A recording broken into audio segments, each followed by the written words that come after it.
everybody, and welcome to Tales on Tap, a place where good friends get together and tell stories about subdued society, robots waltzing, and a very, very drunk flumph. I hope that you're all doing well, and before we get into our few announcements of the week, let's say hello to everyone, shall we? Hello, everybody. Hello. Hi, guys. Hi. You'll notice that half of us got a memo that was apparently Hat Day, half of us did not. But yeah, you know. Anyway, as always, we are sponsored by our good friends over at Valkyrie RPG. So if you head over to valkyrie-rpg.co.uk and use the code TALES10 at checkout, you get 10% off your order on all items except for subscription packs. So be sure to do that because they're awesome and the dice sets are beautiful. They are indeed. But speaking of Valkyrie, they are also kindly sponsoring our April giveaway. So all throughout April, we are running a giveaway. So any subscribers will be entered in to the giveaway with a chance to win some amazing goodies. I'm going to pop over to Dan to say what the prizes are in a second. But it will be drawn on the 25th. So with a chance to win, you can either gift a sub, that'll give them a entry, or you can subscribe yourself, or you can, if you don't have the money for it, just use the business money. Link up your Prime account to Twitch and use that Twitch Prime sub to subscribe for free. But Dan, do you want to let the people know what they can win? Because I can't remember. Yeah, of course. So there's going to be 3 tiers of prizes. Third prize, you win a cool dice set, mystery dice set. Second prize, you get the dice set and a cool little leather dice carry tray thing. And first prize, you get both second and third prize, plus you get an additional dice rolling mat. Hell yeah. And as Dan aptly put it on Tuesday, all of our socials are linked downstairs, which is apparently what we're calling it now. So be sure to give those all a follow, and also join our community Discord channel where you can help Dan build an NPC, you can share artwork, search for games, all sorts of stuff. So be sure to go join and just join that community Discord. We've got a lot of people in there now. It's shaping up into a lovely little community. Yeah, and we did have a suggestion for that as well, which is just to kind of like segue into the Dirty Rollers. He kind of gave me a cool little suggestion. Something that I'm going to be doing going forward is any of the cool monsters and maps and stuff that I use in the campaign, I'm going to bang them in the Discord, and we can kind of have an open discussion about how I use the monsters. Han, feel free to drop any. I was going to say, if we do a blocks. SpellJammer one as well, yeah, that could be good. Yeah. So if you guys are interested in all that kind of stuff, then by all means drop by and we can have a chat about all that kind of stuff as well. Awesome. Also, if you're interested in any art, I'm going to do a shameless self-promo for me and Natalie here. Be sure to head over to you can reach out to any of our Tales on Tap socials, or if you use the code, if you just type in !art in the chat, you will get links to our art Instagrams. So we'd be happy to do some commissions for you, time depending. Thank you very much, Arthur. Love you. What Arthur has just done there. But unless there's any other announcements, anyone? No. So next week we are back again with. Oh God, I've clicked a button on my thing. It's just me. Hello. Yeah. I clicked the wrong button. Sorry, guys. Next week we're going to be streaming both days. So Tuesday back with the Fallen. Thursday we're going to be doing SpellJammer again. So yeah. Yes. Other than that, back to back SpellJammer this time. Yes. Before we get in, then, can I get Bella and Gio to roll me a d20 to see who is doing the recap? Do you know what? It's I always forget to get out dice. I mean, it's not like we've for done D&D, it every yeah. single time. I just keep mine out now. They're always next to me. Yeah. Yeah, mine are on my desk. Same. I would lose mine because I would play with it constantly while I was at work. So Yeah, I do that. Yeah, fidgeting. It's fine. I got a nat 20. That's 20. Gio? Cool. 3. Okay, so Gio, if you could take the notes for us this week. Well done. I think that wraps up everything. So in that case, grab yourself a quick drink, sit back and relax as we dive into tonight's episode of Tales on Tap. Woo! Woo!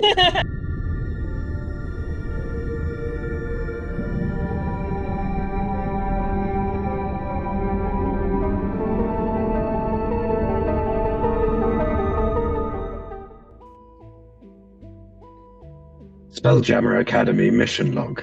New entry. Subject designation R0, R1. Current user status. Giovanni Kruger, active. Heskar Big Boy, active. Gurgle, active. Bella, active. Captain Flapjack, active.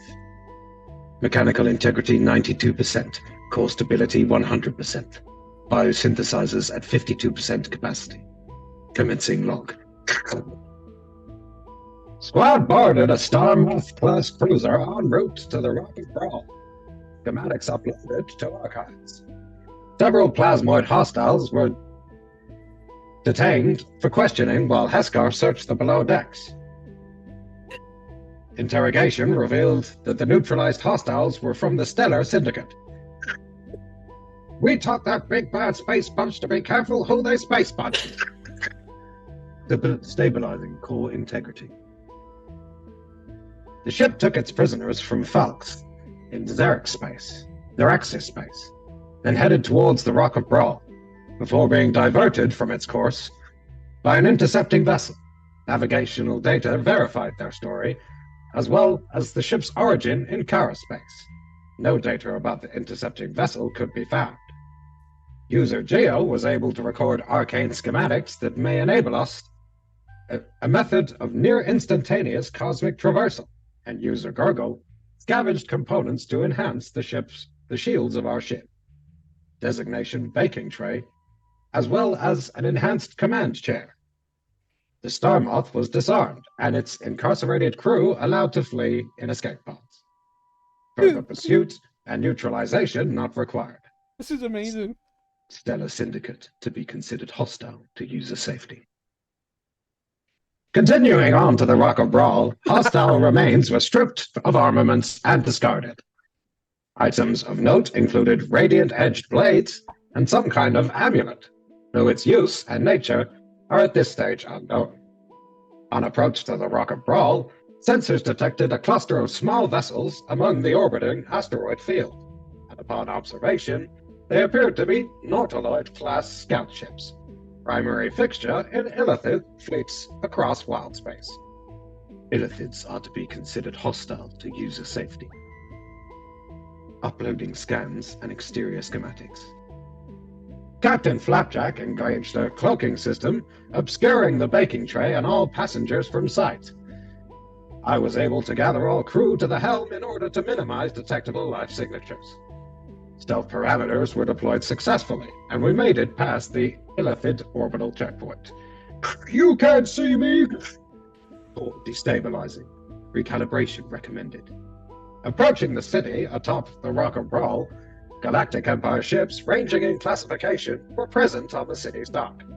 Traffic control made contact, and we were granted docking permission under Gargle's false authority as a member of the Galactic Empire. My social parameters have been updated. Divorting, few potential hostiles were detected in the area, nor many other life forms. But user Heskar still seemed anxious. Before we could continue with our mission, the users were nearing their mandatory unconsciousness time. So Gurgle led us to a civilian gathering site within a small building on the city's outskirts. The environment, despite highly populated and containing a large beholder-class creature named Luigi, did not appear to contain any immediate threats. All began to imbibe liquids, including Heskar, who seemed to have been indulging a fondness for a thick red fruit concoction. I will request a sample for further analysis. I was also given a synthetic fluid input vial, which I absorbed through my biosynthesizers, causing interesting side effects. Core recalibration required. Well, that's all we have now. Stay tuned for more after these messages. Entering alert stasis mode. That was amazing. Yeah, let's go. That was amazing, man. That was incredible. That was something. Oh my god. It was something. It was something. But as we left off, Bella. Why this noise? You're still Rory. Bella, Having drifted off to slumber, you found yourself standing in the middle of a dark, deserted, and familiar city alleyway. A figure you recognize well, a blue-skinned tiefling, chastised you for being late to prepare to take on your mark.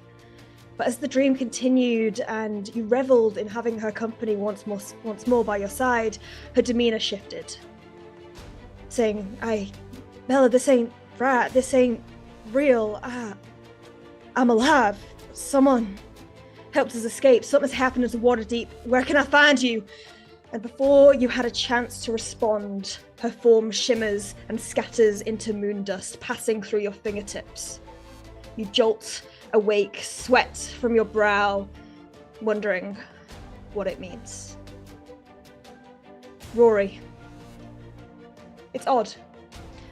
Normally, when you enter stasis mode, your systems power down, and you enter a state void of consciousness, your background processes taking on most of the work. But something is different this time. You feel a weight in the center of your cranium, a pulsing. You engage your ocular systems and you see yourself, parts of yourself. Shrapnel floating around in space. Your mind is somehow split across a vast expanse whilst also remaining concentrated to one particular element. One particular piece. Almost from a bird's eye view, you see where your consciousness is being drawn to. A small motherboard unit, one of many that you know makes up your system. You hone in on this and you hear a faint ticking. Words flood your mind, seemingly nonsensical in order and following little logic. Stupid fucking clownfish, hold up. Software. Engage. Nuclear protocols. Transmission imminent. Encryption. Null sector. Torrel.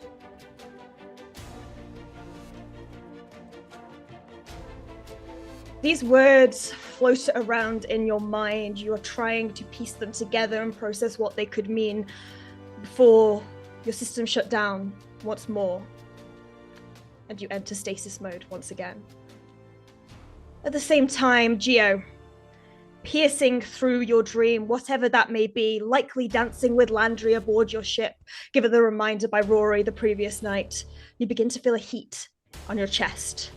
It's a slight pinprick of heat to start with before it begins to build and build before it is burning you. You jolt awake from the pain. All seems well. You are in your chamber. You look down at your chest and you see a burn mark where the timepiece lies.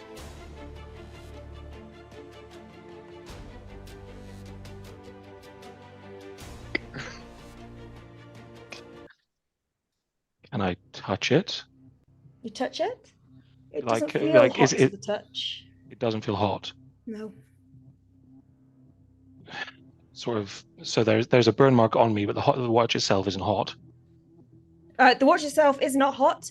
The burn mark weirdly looks like it's almost like blistered over, or like it's blistered over and it's beginning to heal already. But there's sign that there was intense heat, but it's no longer there. This is strange. Just flicks the timepiece open just to see what the face is doing.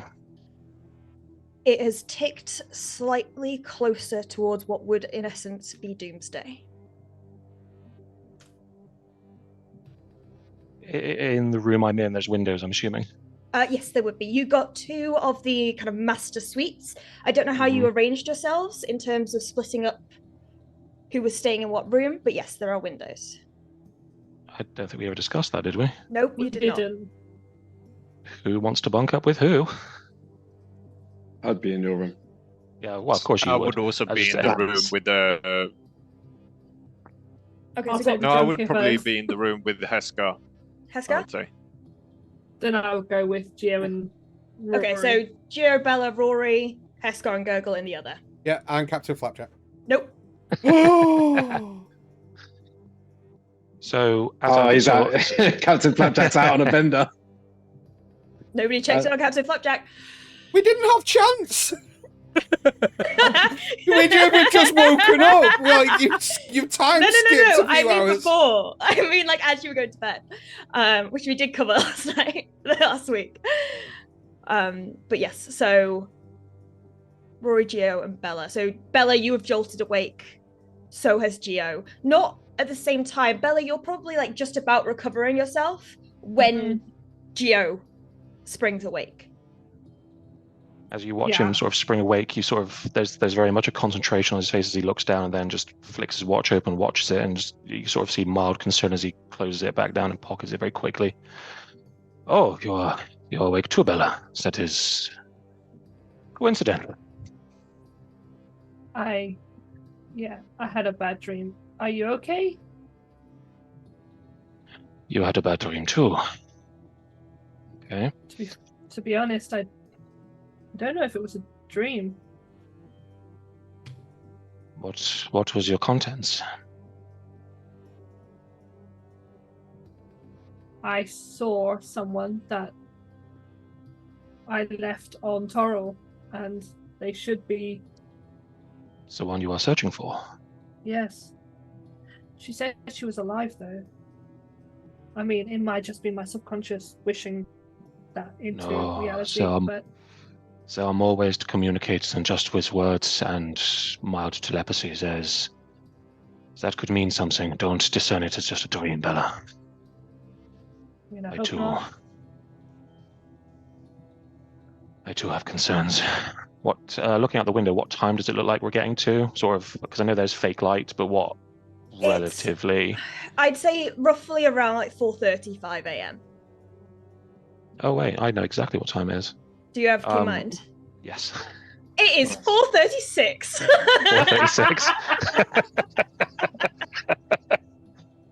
4:36. AM. It's a little early. It's 4:36, but we've had a good night's sleep. That's very precise, but I mean, I'm an early riser as it is. I have a good mind for time, you may have realized. Your dream, did she mention anything other than... Did she mention anything, tell you anything, where she was, what she was doing? DM question, how easy is it to recall a dream? It's foggy, but for some reason, like, it's almost like an eternity past where you were fully, like, spending time with her and everything like that. But the moment it was her seeming to snap out of the dream and talk to you, you remember that fully. She said someone saved her and that they got out, but there was a fear and urgency to her. I don't think she's safe. If she is on Toril, then she is definitely not safe, but at least in some capacity she may have lived. We need to wake sails. We've got work to do. There's much going on, and not enough time to get it done in. Roy! What? Whoa. I can never say his name properly. It's too many hours in one go. Rory kind of goes from like almost like a Star Wars prequel battle droid, kind of like tucked knees on the floor in like a little parcel up to upright. It's a boom bad. I didn't even realize he was here. Oh, he's a very quiet sleeper. He doesn't snore anything. It's quite nice, actually. It's quite. Is everything okay? Has the synthetic liquid gone through? You sound very normal. Is that a new change? No. No. Inside check. If you want. If you want to replace your voice, still then processing my recalibration. It had some effect on my core stability.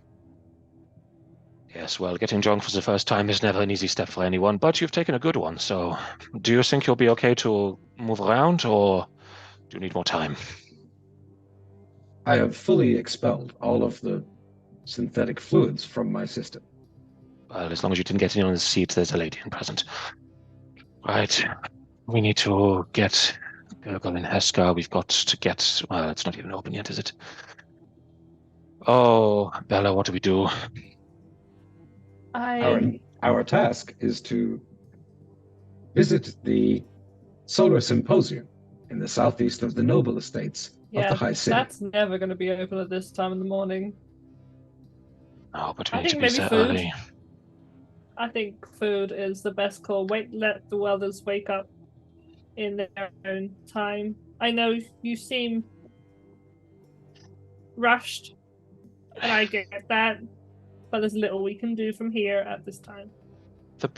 So, because I fell asleep during the break, am I shirtless? Do I like it? Is there like an obvious burn mark on me, or like visible, or is it under like clothes? Like, how is it? I don't know. Is it How do through you sleep? Well, I don't know. How does it burn? I mean, so has it burned through it was things? essentially like tucked below.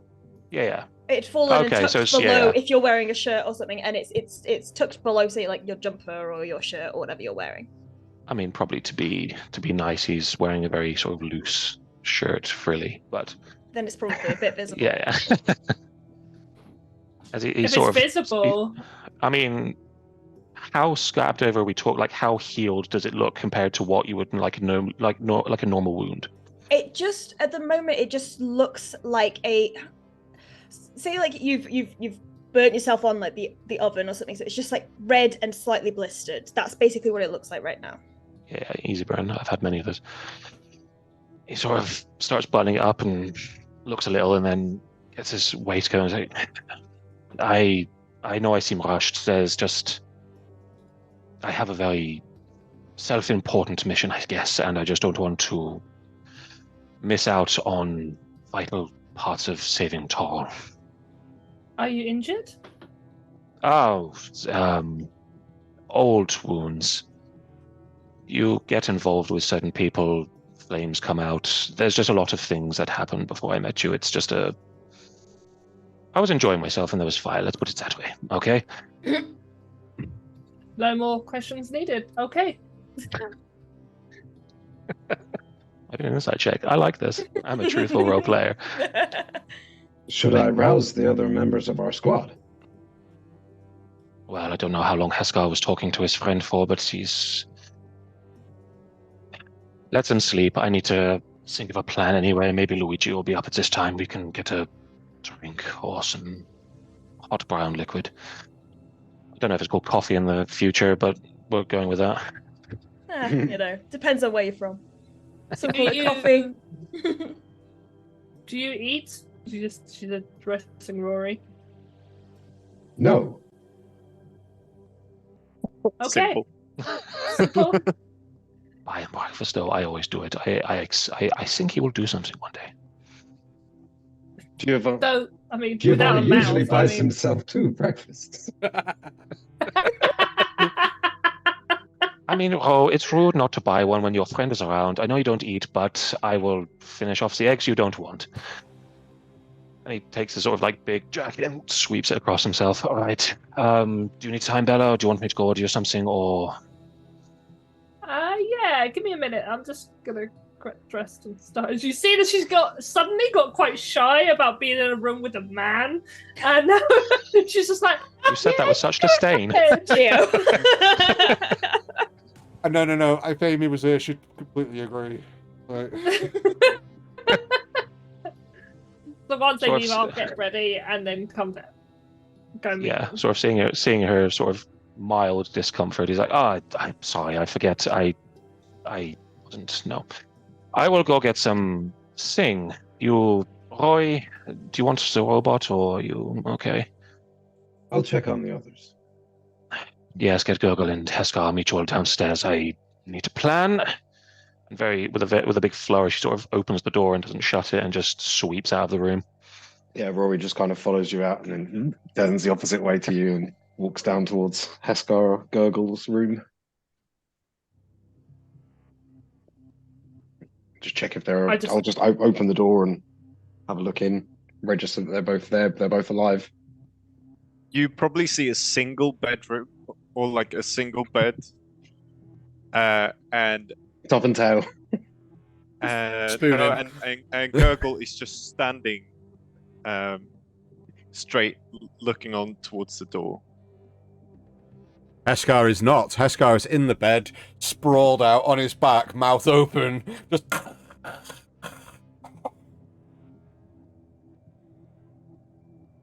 Good morning.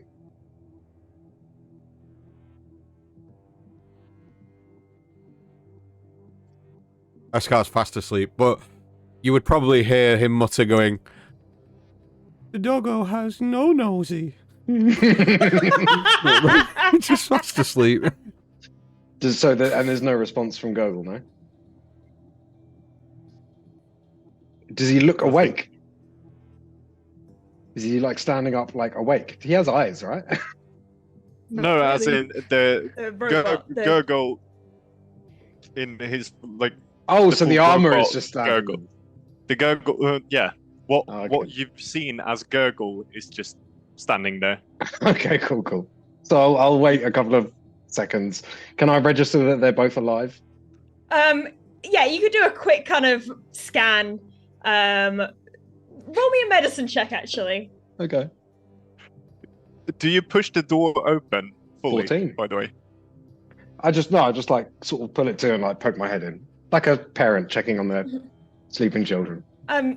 Scar is most definitely alive. You're struggling to get readings from the armor, simply because for some reason you're unable to, like, your scan is unable to penetrate through the armor itself, so you're unable to get a read on Gurgle. I'll walk into the room. I'll sort of bend at the hips. As soon as you open the door, you hear, and behind the door is a little puddle that quickly reforms and goes, "Fuck, Rory." My apologies. I did not think that you were outside of your armor. You should not I sleep can in front of sleep. the door. Voice changer. Well, nobody checked behind the door. It's the best place to sleep because nobody checks behind the door. Gurgle's morning voice is weird. It's his actual Would you voice. like me to get you a glass of water? Everyone, these voice changes going so well today, guys. It's all right. I'm fine. Thank you. Very well. Is it still Giovanni on? has- Is it still It's not my on. normal voice? No, it's not on, man. That's you. How about Yes. now? Anything? Nope. No, At all? no. Gurgle's got something stuck in his throat. Don't worry about it. Giovanni has asked us to gather in the main room of the tavern. He wishes to formulate a plan for our onward mission. Please join when you are ready. All right. We'll join when we're down. Thank you. And then I'll just Still sort not of- working. Nope. No. And I'll head down the corridor. All right. You head down.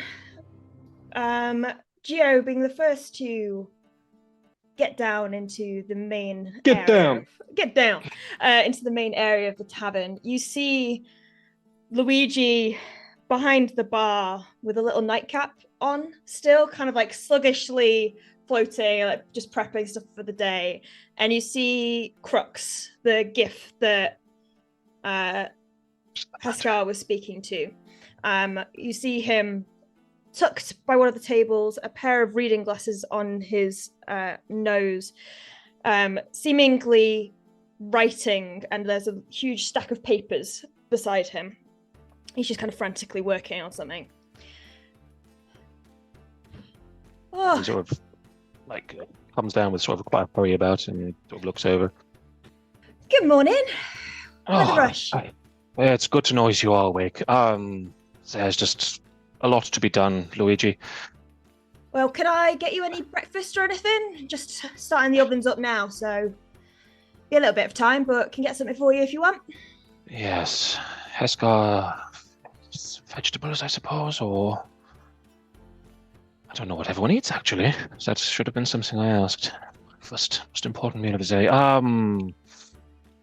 You can sort of see him try to like think to himself, and he's a little bit clearly stressing over breakfast. And like, just 3, 4, 5 cups of your hottest brown potion, and whatever counts as breakfast on the Rock of Brawl. We'll go continental. How about that? All right, I can absolutely do that. No problem. Crocs, can you just mind the front whilst I don't think anyone's going to come in, but just mind the front whilst I just go back to the kitchen, and kind of like squeezes himself through the door, and you hear rustling of pots and a bit of clattering as he begins to get your breakfast ready. Good morning, Cox. What is the matter? Oh, nothing's the matter. It's just this. And he gestures towards the stack of pamphlets, and you see basically a bulletin post for a meeting this evening in the Laughing Beholder to discuss matters at hand. It's clearly vague on purpose, and Crux goes, we're trying to get support to figure out what we're going to how we're going to deal with these galactic shitheads. Yes, they do seem to be taking up quite a lot of room in your city. Yes. I mean, quite honestly, we're full to capacity here trying to house those who don't have a roof over their heads, and they can't. It's not sustainable. Have you got any reason of why they are here? What they are doing so far from where they exist usually? I don't. They're being real hush about it. I mean, I have a feeling I've seen a lot. I've got some scouts, shall we say, who are monitoring the situation, and there seems to be a high Empire presence in the upper city and near Prince Andrews. What do I... Not that I would know much of the upper city, but in a general sense, what would I know of the upper city in sort of the Rock of Brawl? Sort of...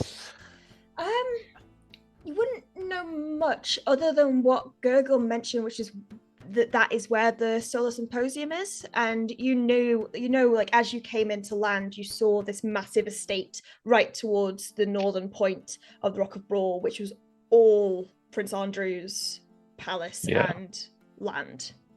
But you would just assume it's as per any other kind of city layout. It's where the rich, noble aristocrats live. Yes. You don't, by happen to chance, know if they are taking up residence in the Solar Symposium too much, if there's a lot of activity there? I mean, I haven't heard anything. I very rarely ever need to go there, and honestly, my scouts aren't exactly well suited to blend in that area, so I've only really got eyes on the lower city and middle city. We've just noticed more of them up there. Oh. Who lives up there? What could they be talking to apart from the leader of this place? Is there anything special about Brawl? Any particular layout where it is? I don't know. I'm just trying to piece together what they would be doing here. I mean, Brawl itself is a bit of a anomaly, I guess. It's one of the only asteroid systems out there with a fresh water supply. Potentially be something like that. The way the gravity line is fixed around basically allows the underside of Brawl to also be a living space. It's very rarely used other than a dock / like defense system in the lower city. I don't really know, to be honest. I mean, oh, it's fine. I'm just trying to pulling at threads. One of them's got to lead somewhere. All right. Your revolution, is it going to need hands, per se? I mean, any support we possibly could get, honestly, but we know that there's a lot going on that's bigger than just this. I mean, I know that. The others here, obviously, are more concerned about what's at the doorstep. So I don't know what you guys are here for, but just be careful. Bella's probably reached you guys just now. God, we talk about revolution already. We've only been here 5 minutes. Well, you can never stop the wheel of change. I mean, at least until you've had coffee. Oh, Luigi's on it already. There's breakfast on the way. Whatever counts for breakfast on Brawl. I like to go native sometimes. You see from the kitchen door a beam holding 5 cups of hot morning brown potion be sent your way and lowered, and Luigi kind of just gives you, I'd say a wink, but he's only got one eye, but just like gives you a very A blink. blink before disappearing back into the kitchen. But you do catch glimpse of a little frilly apron that he's now put on. Nice. Because I need at least one NPC with an apron. And this one says, "Smiles cure all." I prefer the one in the circus. I know. Is he like using the store? Is he what?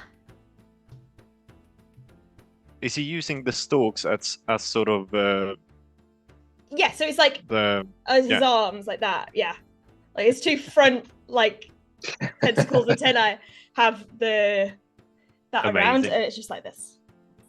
Around his chest. Rory kind of walks out from the rooms section and up to the table, and just kind of walks up, looks down at the cup of coffee, Mhm. and then just ignores it and just looks around at the other two. And I says, slyly take his one. And I'm just double fisting coffee, right? Have you managed to formulate a plan? No, not yet. Apparently they are starting some kind of revolution here to get rid of the Galactic Empire. I have not yet but potentially foolish. I have not yet been able to locate Captain Flapjack. Oh, God, he was so drunk. Did anyone get a look at... Oh, no, he turned invisible. Oh, that is not going to be good at all. Escar's going to be very upset if he is dead or in very deep trouble. If he's invisible, they could be lying around here. And she starts Yes, kind of just looking around to see any evidence of any of the Roll me subjects. a perception check. Okay. Yeah, we're Yeah, going to can go I out do that as well? storming the city trying to find Flapjack, and he's just asleep under the piano or something. Like, "Can I start scanning around as well Yeah, perception check for Ready. you both. for any got space jellyfish 22. residue or anything?" 22. Okay, Rory. 11. 11. Bella, you see Flapjack's hat on the piano. I kind of wander over and that's it. Realizing that they could still be wearing it, I kind of like touch around it to see if I can. No, and as you're kind of investigating Aurora, you're kind of patrolling. You just hear, "Fuck! What the bloody hell are you doing in there?" And you see, being thrown from the kitchen, a sodden Flapjack who rights themselves and just floats in the air and just kind of, I don't like that at all. I was having a bath. I have No. located Flapjack. And then Luigi's like, "Yeah, but not in my fucking soup, you're not." Oh, flop soup! Oh no! Oh, Heskar would still drink it, no problem. Yeah, you would, right? Nice. Is Are it you- flap are suit you or okay? jack suit? Or jack soup? And without Flapjack's hat on, you see this little floating brain inside the jelly that seems to be pulsing. How it feels like a headache like would look. And Flapjack is just like, I'd give up one of my coffees because I could recognize a hangover even in a film. I'm like, yeah. Game Okay. recognizes game. Gar said that it would be fun, and it was for a bit, but then I found a lot of much stronger stuff, and Oh, yeah. Maybe next time, go slowly and don't go invisible, because then we can help you make decisions. you all went to bed, so I had a party by myself. I love Respect him. that. Yeah. I Solo respect soldier. that. We could eat. I don't know. Do you eat? I can eat. I like flapjacks. Oh, is that not cannibalism? Oh. Is that why you named yourself Flapjack? No, So it's just a happy coincidence. yes. Inside check. Inside check.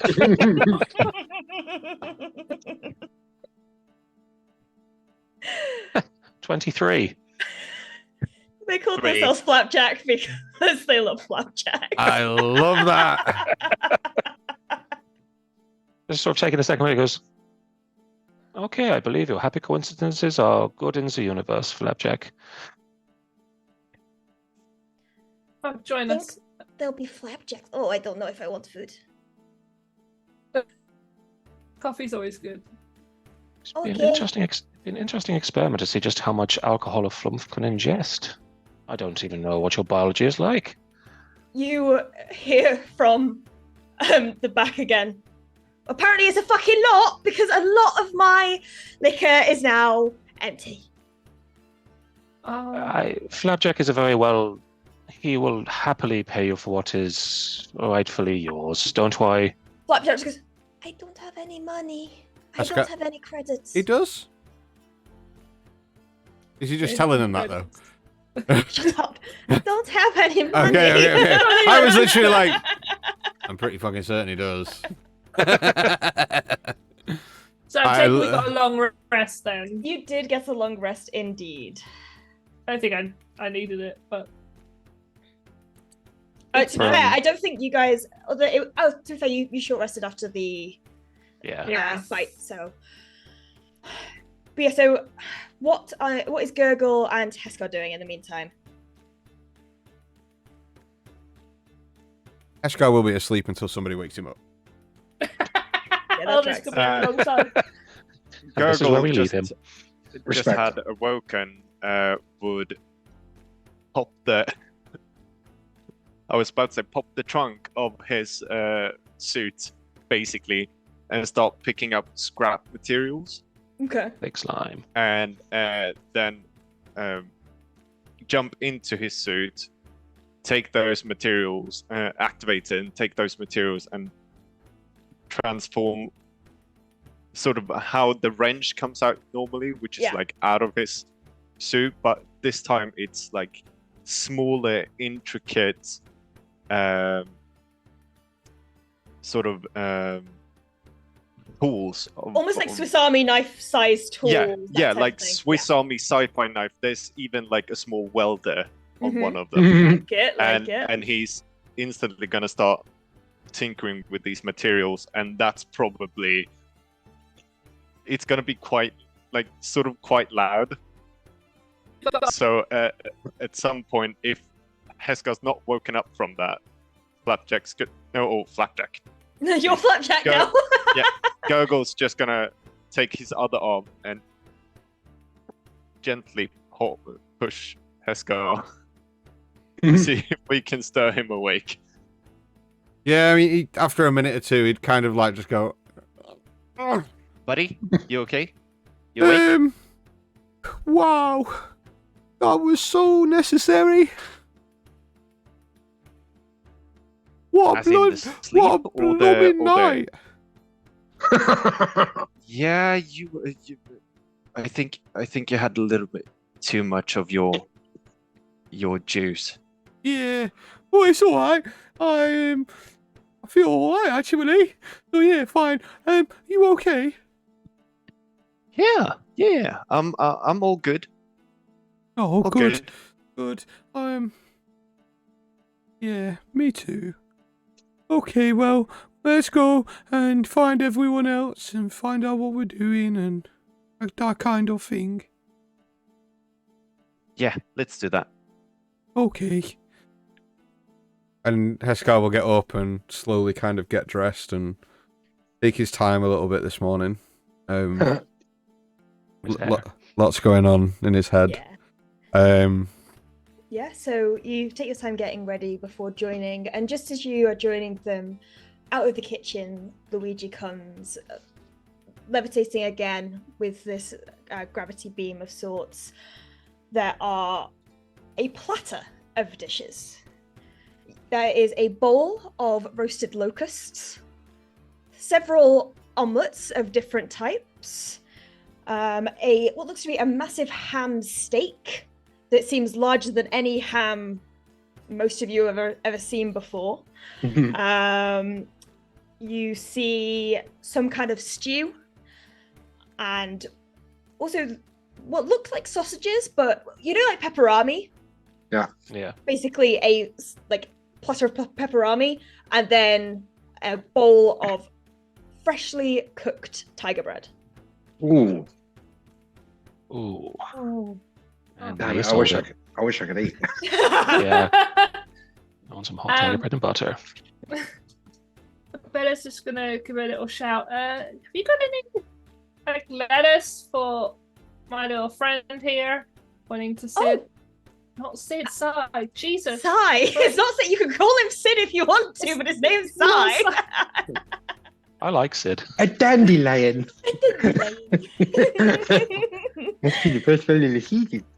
Oh yeah, absolutely. Just give me 2 seconds, and goes back to the kitchen and brings out a little plate, like a little side plate of lettuce. Thank you. And I literally just put him down, and he starts eating around him because I put him into the lettuce just on himself. And you also notice that he kind of is climbing over and interested, and eats some of the locusts too. Huh.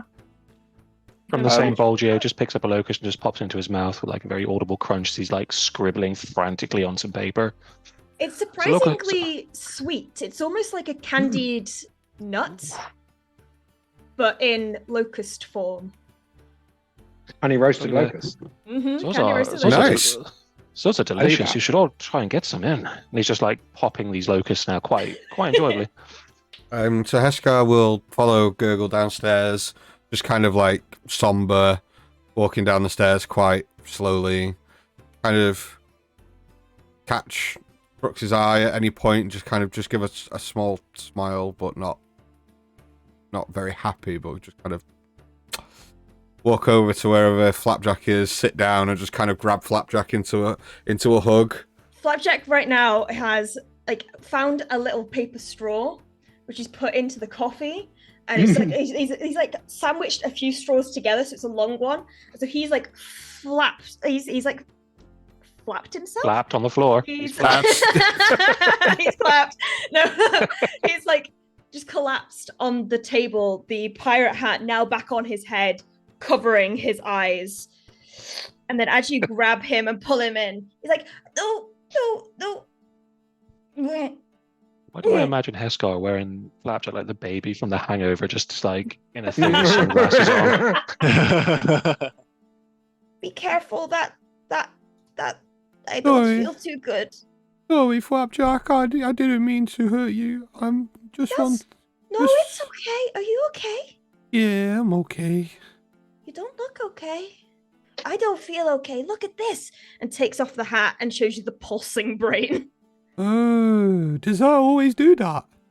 No, it's never done it before, but you said it would be fun to have a little drink, and I had one. Yeah, and this happened. well, in my defence, a whittle drink is fun, but you had a lot of drink. So that's on you, mister. But you all went to bed, and I was still up for partying, so I kept drinking, and it was fun. You probably don't remember this, but we all asked if you would like to go to bed, and you just didn't, so... Really, the mistakes were on you. No, you did not. Did we ask him if he wanted to come to bed? I don't really remember what we did after. Yeah, at the I point, definitely actually. did, because I care about Flapjack loads, and I would not have liked to have seen him in this state. You promised. Bella leans into Gio and just goes, I believe they call that gaslighting. Yes, I am very familiar with it. Because I thought that you all had abandoned me. I would never do that, Flapjack. Well, I don't think I would ever do that. I would feel really bad if I did that. Morning, Crooks. I hope you're okay. Alright. Scar, thank you. I don't know if any of you are interested now that you're all down here, but we're gonna have a meeting tonight to try and figure out how to get the Galactic Empire out of this place. I'll be there. Don't be too rash there, Heskar. We have a mission here, and there's a lot to be done. If our work is done quickly, we'll save a lot of people faster than staying here. Okay, Geo. If you say so. What is wrong, be that. Heska? You are not quite the same bubbly self you usually are. I'm okay. Just lots of things that have come to the light over the past few, day or so, and things I'm not very happy about, things that I feel like I could help more with, But we've got things to do, right? We've got a mission to do and all that business as well for the academy. Yes, the Solar Symposium. Yeah, What I think. What time does that open, by the way? I'm just talking to the other hippo. Oh, Crux. to Crux. The other hippo. I don't. We're not hippos, we're gifts. Sorry, names. It's Jiff. Oh god, Fuck, it isn't. no, No, it's not. Don't I do hated this. myself for saying that. Yeah, I literally was like, is it? No, it's not. Oh, Scorched Earth campaign, I see. No, it's listen. You guys started this flat Earth shit. I don't know. I've never been, but most businesses around here open around 9. Oh, so we've still got some time. A bit I've of got a time. few hours. Well, if we've got time, I found some really fun things on that ship before we arrived yesterday, including this. And I was hoping that someone might be able to look over it and tell me what it is. What's he holding out? Was it? I'll take out the amulet. Amulet. Okay. I mean, I can take a look at it. I don't sort have of- any magic, but Well, if anybody can have a look at my amulet and tell me what my amulet does, that'd be really great. During this whole breakfast and whole morning, Mhm. after Flapjack was found. Yeah. Are there windows at the front of this establishment? Yeah, but they've all been like boarded up with newspapers, so the light can't be seen on the inside. From the Is there inside. Any peepee holes or anything like Yeah, that? you can find a peepee hole with enough time. Yeah. In the Cool, bathrooms, yes. maybe. So, so I'm literally just going to be keeping an eye out on the situation on the street and Okay. particularly anyone that I recognise as Galactic Empire approaching this building. Absolutely. Okay. I can take a look at it, Gurgle, if you want. We'll go. Oh, Jesus.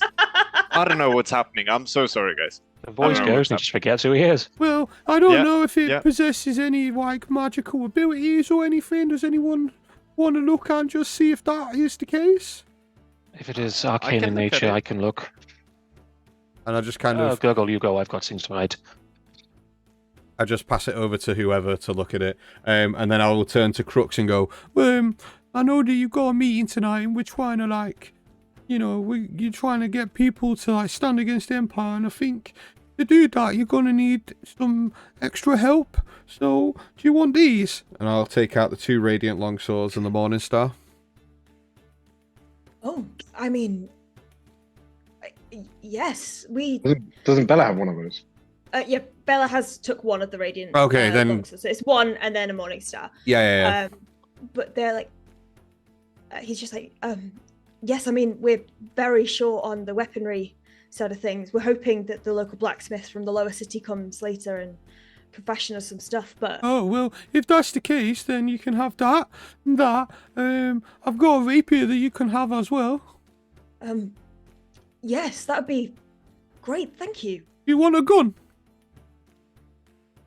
And kind of gestures to his side where he has his own firearm concealed beneath this long coat that he's wearing.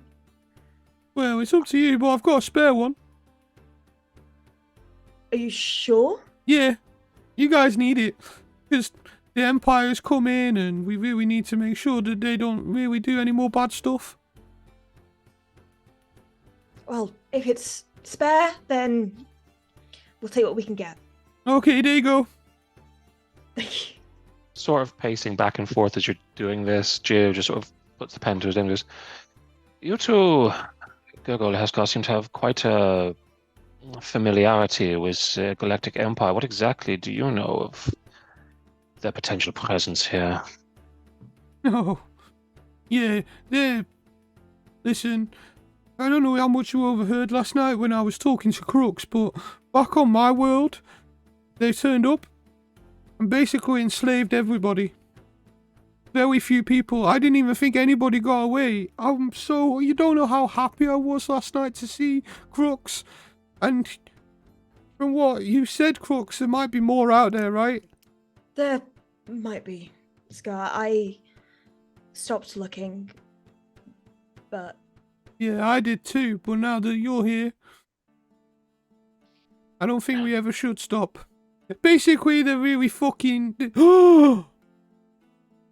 Oh, Heska, I am impressed. I'm not... Finally, an actual swear. No, that was bad. I should not have said that. Fucking! No, Flapjack! That's really bad! They Flapjack are... just got a whole lot more interesting. They're really, really bad, basically. Fucking. No! My goodness, what have I done? This is going so well. You can see Bella's just giggling. She's taken herself a little bit to the side, and she's taken out her little pack that she has on her side, and she is tinkering with her poisons. Okay, cool stuff. And her arrows. She's going to load up the arrows. I also know that I can't really be anywhere near anyone from the Galactic Empire in case they recognize me. You have a criminal history with them. Well, it's a criminal history. You have defiled them in some way. I don't know what that means, but I've done some not okay things before now, but only to get away, basically. So they took me from my planet with my mum and my dad and separated us, and I was taken to some other place. It was quite a long way away, and it was like a massive yard of like ships and things, and we were basically tasked to like take them apart, put other ones back together again, and I was there for quite a long time, until I basically was going through this ship and I found like a door that no one else could open, but I managed to do it.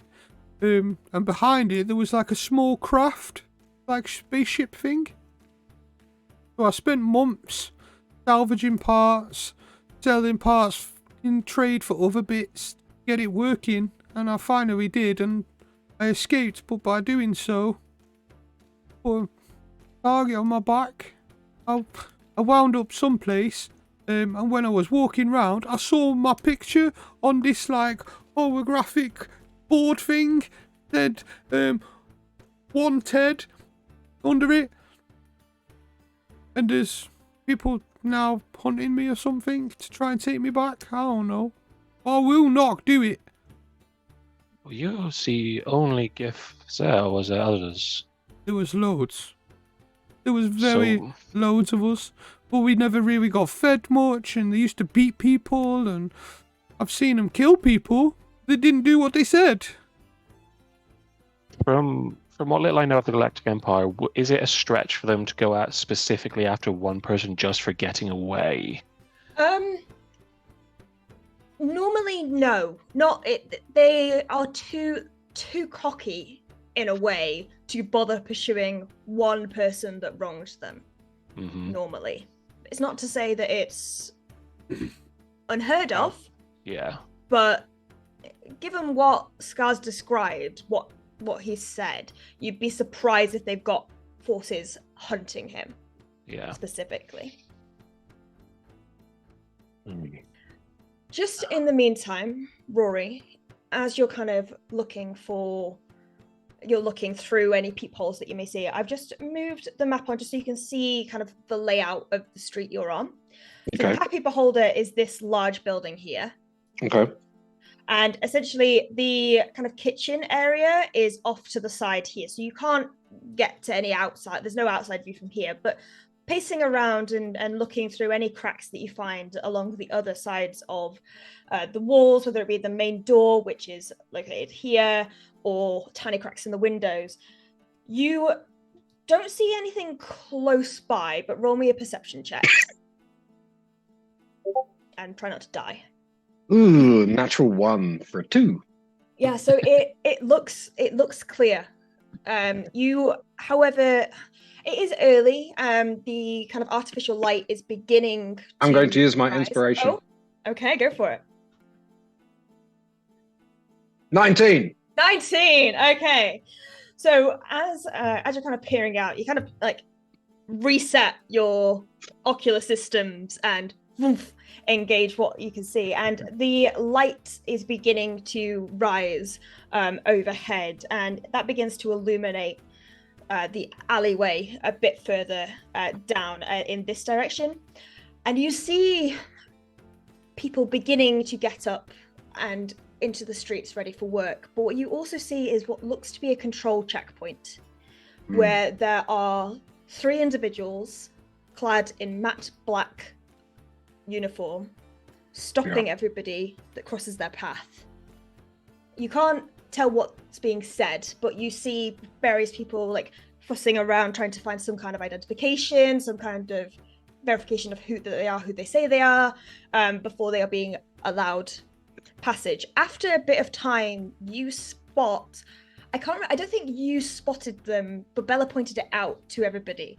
The goblin individual who was outside the night before, you see that he is stopped by them and is just gazing into the air, not responding to what they're saying, and he is forced to the ground before being escorted away. Oh, shit. Okay. So I'll turn to the others who are sort of formulating the plan and say, There appears to be Galactic Empire activity outside. The individual we saw yesterday on the way here seems to have been taken away by Galactic Empire authorities. He was acting strangely. Strange. Well, that's not good. I would advise finding another way further into the city if we are to proceed that way. So is there a lot of checkpoints this far down?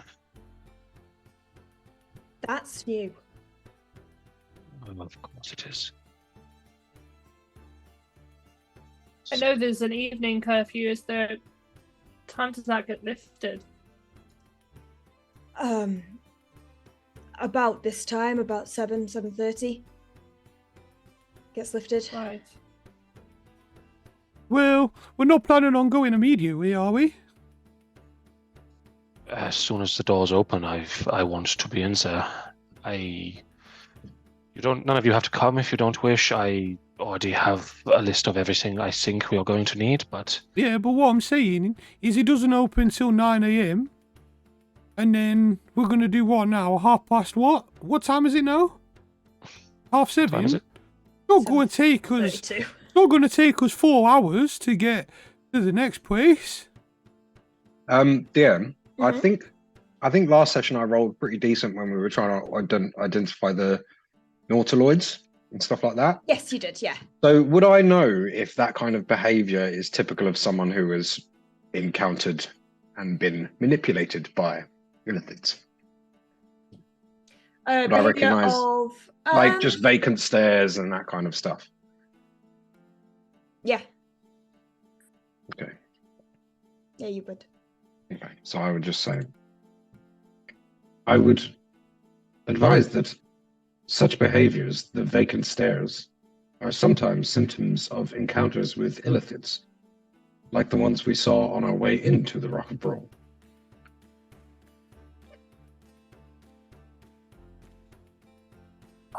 There are a lot of questions coming up from these things. Why are so many different factions coming together on this one place? The Galactic Empire sort of could get my head around, but the illithids, so far from deep space, so far outside of their zone. Rox, do you know of any slightly sneakier ways to get around this city without drawing too much attention, perhaps? I have ways of getting you to the middle city. But into the upper city, no. There's a sewer system that connects through from here to the middle city. It does bypass, it does go into the underside of Brawl, but then you can come up at the middle city itself. But your entry into the higher city, that's on you. How do people generally tend to get in? I'm guessing it's not as easy as just walking through the pearly gates. It depends who you are. There are many people who I've seen who my scouts have seen just walk straight in. What kind of people? What does they look like? What are we talking about? What kind? We're details? talking the classic aristocrats, individuals who likely live there. I don't know. I don't associate myself with those people. And whenever they are stopped, they seem to identify themselves quite swiftly and are moved forward. I know as well that Prince Andrew has a specific dock for himself, and I've seen a few ships come in directly to there, which have been not intercepted at all by the Galactic Empire. We don't have a ship that good, and we don't have ties that grand. Do any of you have any ideas how to get up there? Gurgle, is this lie you told to get us onto this rock going to work more? I don't know. To be honest, I was just winging it when we went in. I'm not sure. DM, would I know of different ways to get there through the city that would be back entrances or anything like that? You would know of the same sewer system that Crux is talking about, but in terms of the high city itself, it is very open. There is kind of very closed off sewage management. It's as though that whole sewage system is not connected to the other parts of the city. It's kind of the pristine, highly filtered like water supply that's reserved for those in the upper class, which is not shared with the rest of the city. You kind of being you would know that there is potential to maybe try and blend in. There's the opportunity. There are various things that you could potentially do, but it depends on what Gurgle's line of thinking is at the moment, really. I have an idea. Fire away. We simply go to where we need to go and remove anyone who gets in our way. I completely agree. I like that plan. Oh, that's a risky plan. There's a lot of them. There could be more of them. Have we got anything that we could, dress up in and kind of disguise? I mean, we could raid a ship to get some black cloaks. Yeah, that's criminal act. I don't know how the academies go feel about us doing bad things like that. Would you mind? Would you be more,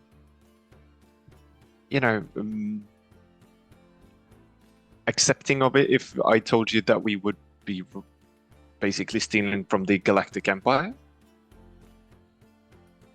Yeah, I suppose that'd be alright, actually. Oh, why do we want to walk around posing as them blooming idiots? Because they can get in, whereas we probably can't. They're not going to stop themselves. If you want to dress as nobility rather than the Empire, there's Fran's fabulous frocks in the middle city, do tailoring. That's great, but we have a bit of a slight issue. Credits aren't exactly filling our pockets, and I would imagine that's going to cost quite a bit. Now, if you're happy enough to potentially, I don't know, like lend us a bit of credits, we'll happily pay you back when we can. I mean, he did just give you weapons. I appreciate where you're coming from, but look around, guys. Do you think I'm swimming in credits? Luigi, No, have you got us really. credits? Luigi kind of pushes himself through from the kitchen. Massive, a massive mug of coffee in hand, in eyes. What? basically, we need to go someplace that's really dangerous to get into, and we need to go to Fran's Fabulous Wax and get some really nice clothing, but we're not really equipped in credits, and I was wondering if I potentially struck up a deal with you, and I'll work it off, I'll pay you back. Could you possibly lend me some credits? I mean, I'm sure we can arrange something, but why don't you just sneak? Look at the brimming size of me! Do you think I have ever sneaked anywhere before? Is there a way to get it? Have you identified the amulet? Do you have the identifier? I would like to. I have the identify spell. If this is an amulet of disguise, No. this is all been for naught. So we kind of skipped on a bit. So you identified the amulet, and it is the astral pocket. You should be able to equip that or look at that in D&D Beyond. I've homebrewed the item, so hopefully it'll be there. Yeah, amazing.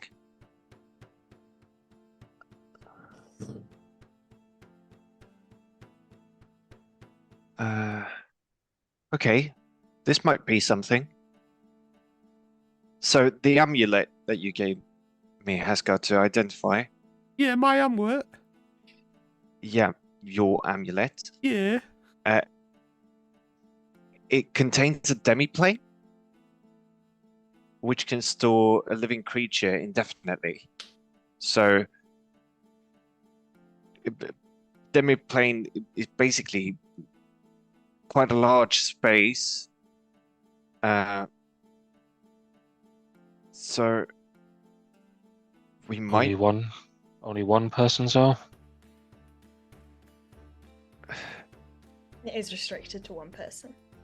Yeah. So who's the least sneaky of us? I instantly look at his scarf. I'm actually not too bad. If I need to be sneaky, I can be, but I'm probably not as good as some of you guys. Also, Luigi, are we going to like sneak into Fran's Fabulous Wax, or are we going to lend monies, or what are we going to do about that? Because I think the nobility thing is probably really good. I think Gio could pass as nobilities. He's got the mouth for it. I would really rather not use my name here if I can help it. It is a plan in my mind, but if there's another way, Luigi, you said about, can we sneak into the upper city, or is it cut off to the middle only? Well, I mean, it's not barricaded off. There isn't walls until you get to Prince Andrew's. There are probably somewhere. There are some gates up to the upper city. Some of them aren't too well patrolled. Others are more so. It depends on what route you're going in, but there are some side streets that lead in. You could probably get there that way. Could you draw us a map? With what hands? It's fine if you... Could you tell us and we'll draw a map? Yes, if you give me... I can quite easily do this for you. Crux, would you be able to get any of your scouts to maybe make one of these gates a little less guarded for a small period of time as we head up towards the upper city? I can get them to do a distraction, yeah. Excellent. Okay, that will work. That could work. So we're not sneaking into the clothes shop. We're just sneaking into the city. It's just the idea of posing as nobility as who we are. I could possibly pass, potentially you, but Gurgle is a little less inconspicuous, and Ro is quite frankly fascinating to anyone who sees him. I don't think they would get through particularly easily. We could pose as your guards. I thought about this, but then the lies grow deeper, and if we don't keep them consistent, we get found out faster. Questions. The more questions we raise, the more we have to answer. If we are sneaking, one I need to make a quick adjustment to my suit. I'll be right back, and I start rushing up the stairs. I mean, it's not sneaking into... rushing, I'm a cube. I just start. I'm having a lot of issues with the call at the moment. I'm going to Yeah, you're frozen a bit. reconnect. All right, sorry. 2 seconds. Temporary technical issues. Are we about to go all over the place? Probably. Well, Anyway. Okay. Continue. Change places.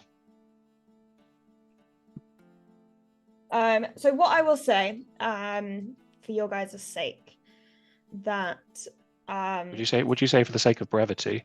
for the sake of brevity, what Luigi informs you is that you are able to basically go via the tunnel system, if that is what you wish to do, and you come out around here.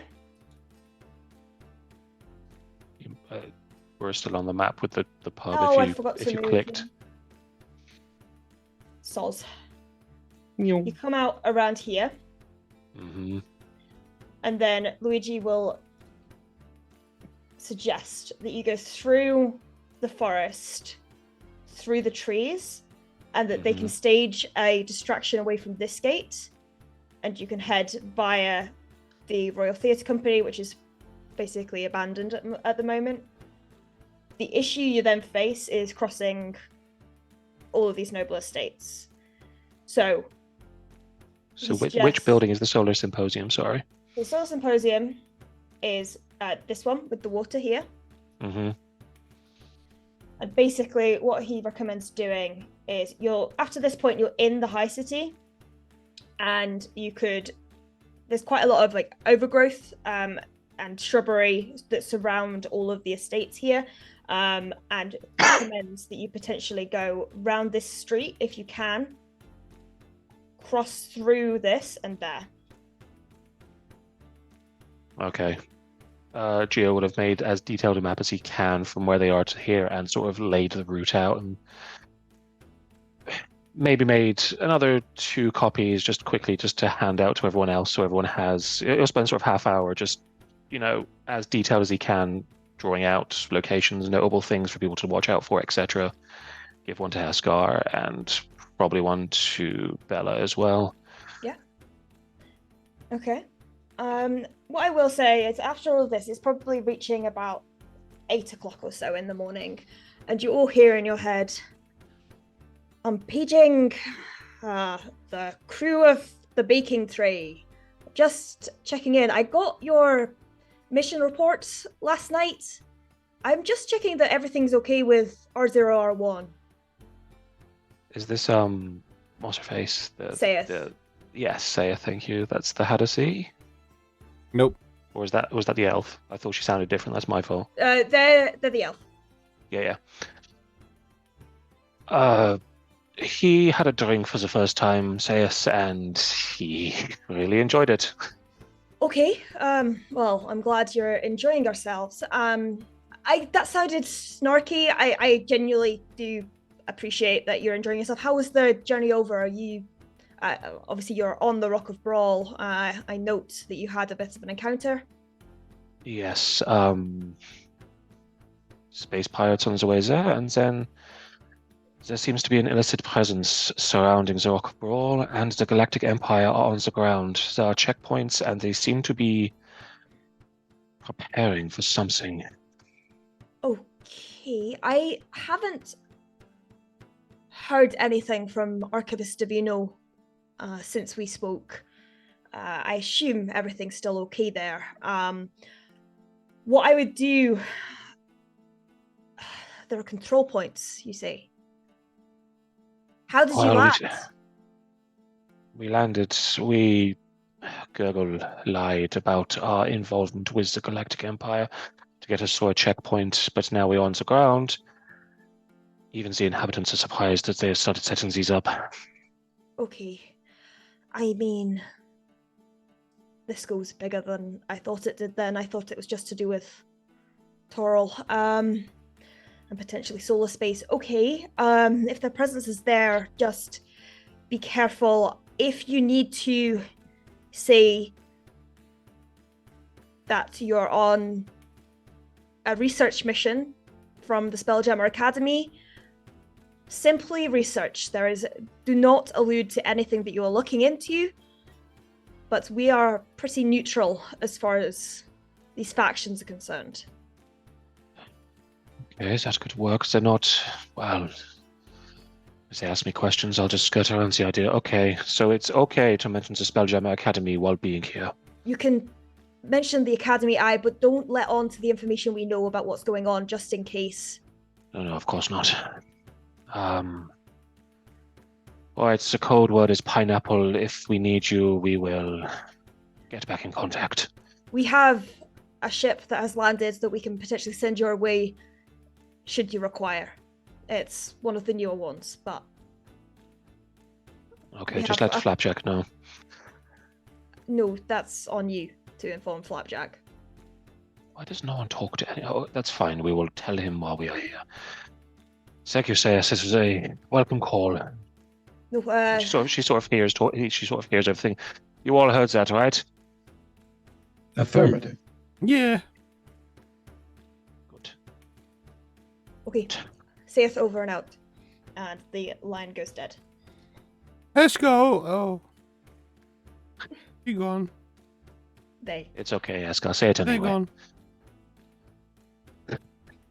Okay, so at least if we do get stopped, we can mention the academy, and there's not too much in the way of actual lying we have to do. We can keep our stories particularly straight.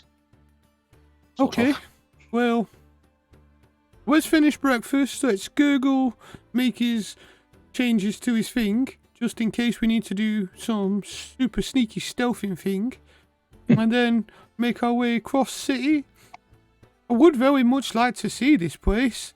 I'm a bit concerned that I'm quite easily recognisable, and if the Empire spot me, it might cause some problems, but We do I don't- have... yeah, Heskar is... I don't really just- want to go into Amulet, though. Well, the worst comes to worst, just close your eyes and hope for the best. And then when Just- if it does go worse to worse, I'll just start shooting people. If there are people in there to shoot, fair enough, you probably should. A quick What? question to all of you, just before we Oh, embark no, on I'm- this, is... I meant the Empire peoples, not people in Amulet. Don't be silly. Of course, how foolish of me. I don't know what I was thinking. Actually, it's just you, Bella. You're not wanted for any particular reason, are you? You're not on a wanted poster, recognizable. Probably in certain places, but no. Good. Heskar, do you know if Gurgle is wanted by any chance?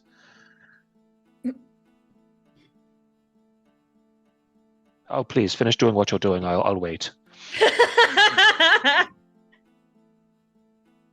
Dan, Yes. Scar got to ask a question. Sorry. I don't know. Do I know if Crooks is wanted? I don't know. Not Crux, Gurgle. Do I know if Google's wanted? Yeah, you travel together. Well, he told me last night that he might have got in a bit of trouble, but he didn't really tell me what or by who or who else is looking for him. So let's just assume that he probably is. Sorry, I thought you were talking to Crooks. My fault. My fault. I'm trying to do 4 or 5 different things at once. It's my fault. Sorry. Natalie, is your internet still messing up? It is glitching. Yeah. Okay, I so can try and do a reboot, but it's going to take a few minutes. what I'm going to suggest in that case is everybody hold fire. We're going to go for an early break as you guys collect Thank yourselves and you. prepare for sounds your travels to the Solar Symposium. So sorry about that, technical issues, but we'll be back in about 10-15 minutes, let's say about 25 to 8, and we'll be right back with you. Hold in You there. not go nowhere.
Hello, welcome back. We think we fixed a fair amount of the technical difficulties. Sorry about that early break, but what we've just had is a bit of a planning a breakfast discussion. Rory having spotted a checkpoint that had just been set up down the street from the Laughing Beholder where they stayed overnight. What I will say is during this time, probably around 8 o'clock, Crux kind of had gotten up to excuse himself and has left to go pick up, he just had some groceries for the day to stock up the kitchen.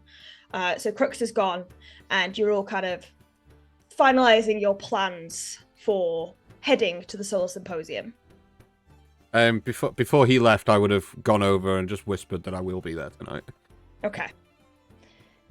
He kind of clasps you on the arm and just gives you a nod before leaving. But you all kind of continue your discussions. Is there anything else anybody wants to say before you begin to head off? Gurgle's just coming down the stairs. Yes, Gurgle's sorting his armor out. Now it's a very different sort of armor that you see. It's sort of shrunken in a little bit and it's more form-fitting, more gnome-like in texture instead of this big sort of kind of bulky form that bulky form that was before. It's much more lean, except for in the front of his arms. There's sort of it sort of extends out a little bit. It looks like, you know, blue beetle cannons. Yeah. Oh, nice. I love but as soon as he comes down, 2 hands pop out of the cannon, or where the cannon would be, sort of. And comes down and says, "All right, I think I'm ready to go. But before we go, Rory, you asked me something last night. If I could get you an upgrade." Indeed, I was looking for some kind of shield attachment. Yeah, maybe this would work. I've been tinkering with it all night and in the morning, which is why I was a little bit, chose a bad spot to sleep, maybe.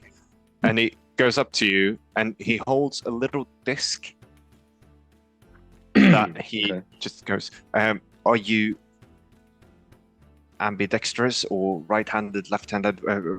Where would you like your shield?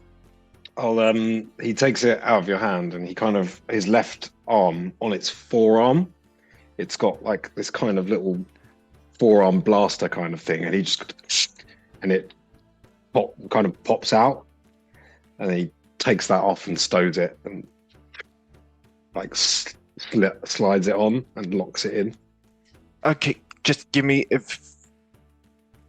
just need to adjust some things, and all of those tools start to come out of his hand again, and he starts tinkering.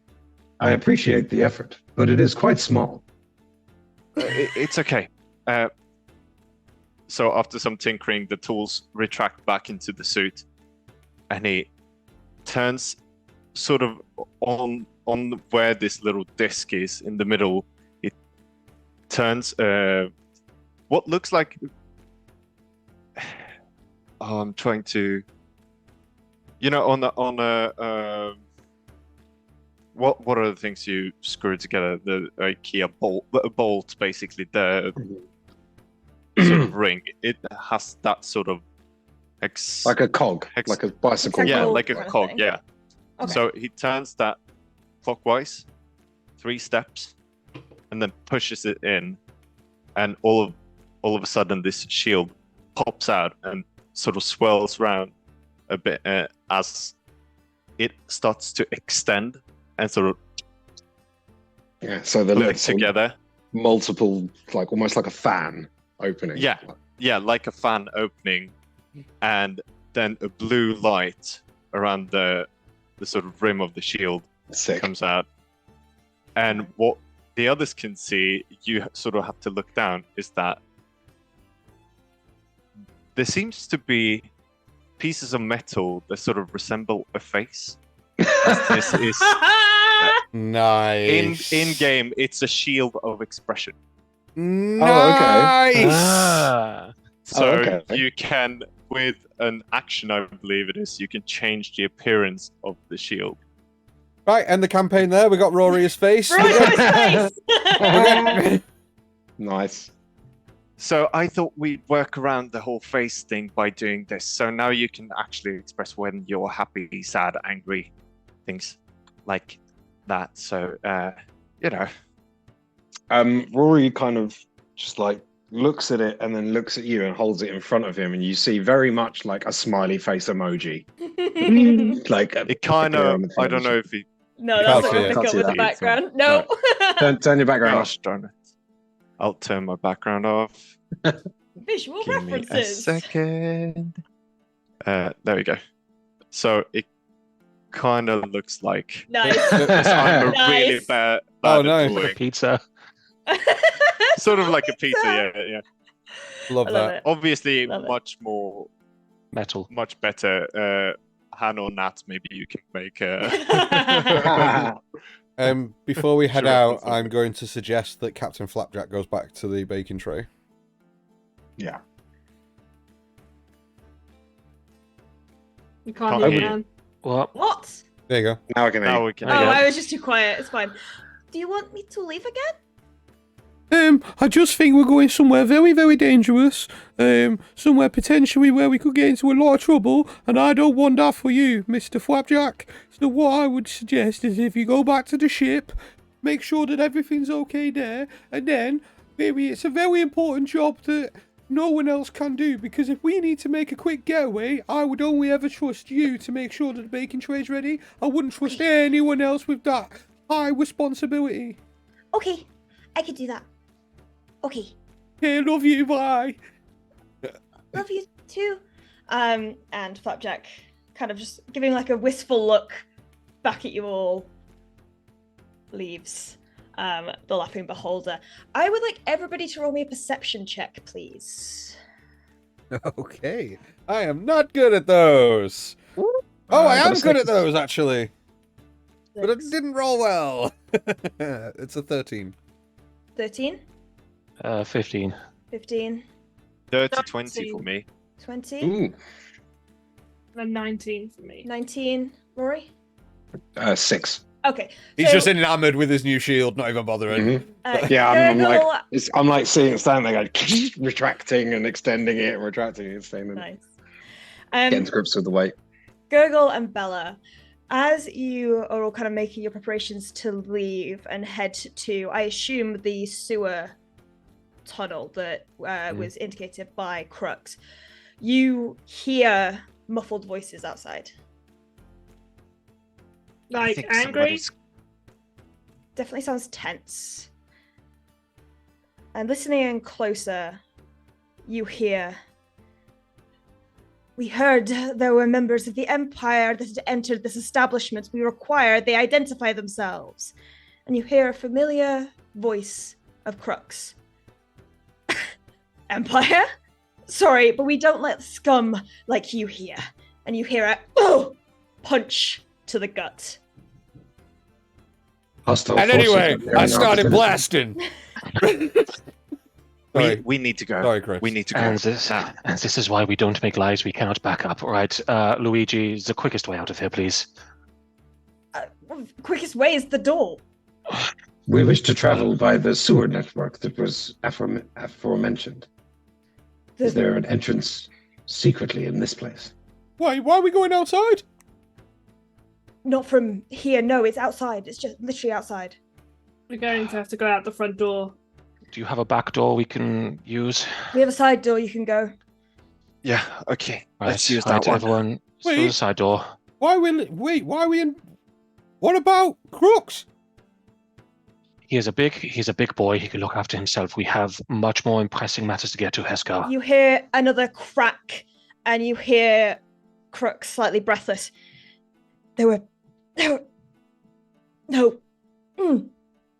5 individuals that came in, but We need to go. And I kind of like start dragging Heskar towards the side door. okay. So you're heading towards the side door. Just for your own visual reference, we're going to take you back to the alley map. And what you see is... We're going to try this, but I know that the stream went a little bit laggy when this was up last time, and it's doing it again. You see 5 individuals stood around Crooks, who is currently like slumped over, being held by 2 others, and this Loxodon individual in matte black armaments is punching Crooks. And you see that Crooks is struggling to stifle saying anything. The side entrance is here. The sewer entrance is here. Show us the side entrance again, please. Sorry, I was zoomed in. All right, Rory. Here. Okay. And where's the front door? Sorry. Front is here. Oh, so it's happening behind. I thought it was happening in front of the place. No, I didn't no, think it's it was. happening I didn't think behind. Right. Oh well, then we definitely shouldn't leave by the side door. Yeah, we should go out the front door. Yeah, I thought it was in. I thought it was in front where the blockade Yeah, I thought was, the same. and the side was right. No. Eskar Okay, will well- not be happy doing this, but will reluctantly go wherever these guys go. Okay. You're heading out the front. You are going to have to pass some of their line of sight, so I need a collective stealth check from everybody, please. Before we run to the thing, I want to come to about here Mm-hmm. and just sort of peer around. And I want to like not too much. I just want to get line of sight on Crux. On Crux, yeah. Okay, so what in particular are you looking for? I'm just looking at him, so I want to make sure I can see him. Okay. And looking to Heskar, I'm going to say, right, don't worry, we're not going to leave him. Just give me 2 seconds. And I'm going to turn it back around and I'm going to message Crux. Okay. And just in his head, he's going to hear, right, allow whatever's about to transpire to happen to you. Be ready and get ready to run, okay? You get the impression that Crux doesn't really know what is happening, but recognizes your voice, and you just hear back, okay. It's everyone just place, but find a good place. Okay. Right, before I do this, everyone back inside, get ready to go to the side door, okay? This is going to be quick. I'll usher everyone in. Okay. And looking at Crux, Giovanni's gonna hit the book, start twisting magic, and using Vortex Warp. Only at that second level, I'm going to warp him from where he is Okay. here to about here, Okay. and like I described before, it essentially looks like two parts of space have just been pulled together in an instant, and he just moves between two parts. So you're peeking out from here, yeah? Yes, I'm I'd like doing you to my... roll me a sleight of hand check, please. Okay. Oh, am I going to be good at this? Yep. Oh, yes, I am. That's a natural 20 for a 21. Nice. JJ Zimmerman called it with the chunky. Okay, so without even a second thought, you pull him through space, transport him to over here, and you see out the corner of your eye as you are dashing back round, I assume. Yeah. To the front door. Yeah. To meet him. Okay. I'm just going to look across and go, I assume he knows the city very well. I suggest you run. They are probably going to be coming after you, but Heskar wouldn't have forgiven me if I'd have left you. Good luck, my friend. And I'm going to dash back inside to meet them at the side door. Okay. You will hear movement as these individuals are trying to locate where this individual has gone. Where Crocs has gone. Sort of coming back in to see all of them as I... Right, don't worry too much. I moved Crocs out of the way. They should start searching for him. Keep an eye out. Once they've dispersed enough, we'll run for the sewer. Okay. Can we lock the door? Well, that probably would have been a good idea, actually. Sorry, lots of plates spinning at once. Give me a second, and I'm going to run and find the deadbolts that I assume there are for like a pub, and just... Yep, there are. Can I try to just peel back the slightest slither of the paper over the side door to check if there's anything occurring outside in that alley? You see from there a Loxodon right outside. Okay. You see another human male a bit further away, about to kind of turn down this alleyway to just have a quick look what's down there. You see a female individual, Elven, begin to clamber up onto the rooftops to get an aerial view. Okay, I extend the shield. I put out the shield, and on it is a face going like this. Nice. You wait tensely before you hear a loud knocking at the front door. And Luigi kind of gestures to you all to get back to the kitchen. Without hesitation, back to the kitchen. Yeah. Okay, I would like a collective stealth check as this is happening. Is that the same one as we rolled before? Yeah, we didn't use it if you want to use that one. Okay, Yeah. I got a 23. 23. That's a silent hippo. It's a GIF. Shut up. I got a 16, and I used one of my build for successes. 16, okay. 14. 14. Got a 9. Was it that one? Ooh. Okay. Oh, that's 13. rough. +8 as well. 13. Okay. So you see Luigi make his way to the front, remove the nightcap that's still on his head. He's still got the apron on. Before unlocking the door slightly and opening it. And those of you who are more perceptive overhear this conversation, and you hear this Loxodon individual repeat what he said to Crooks. We urge reports that there were members of the Galactic Empire here. We demand that they show themselves and report for duty. Don't know why he's Scottish now, but he is. Do not question it. And Luigi just goes, I'm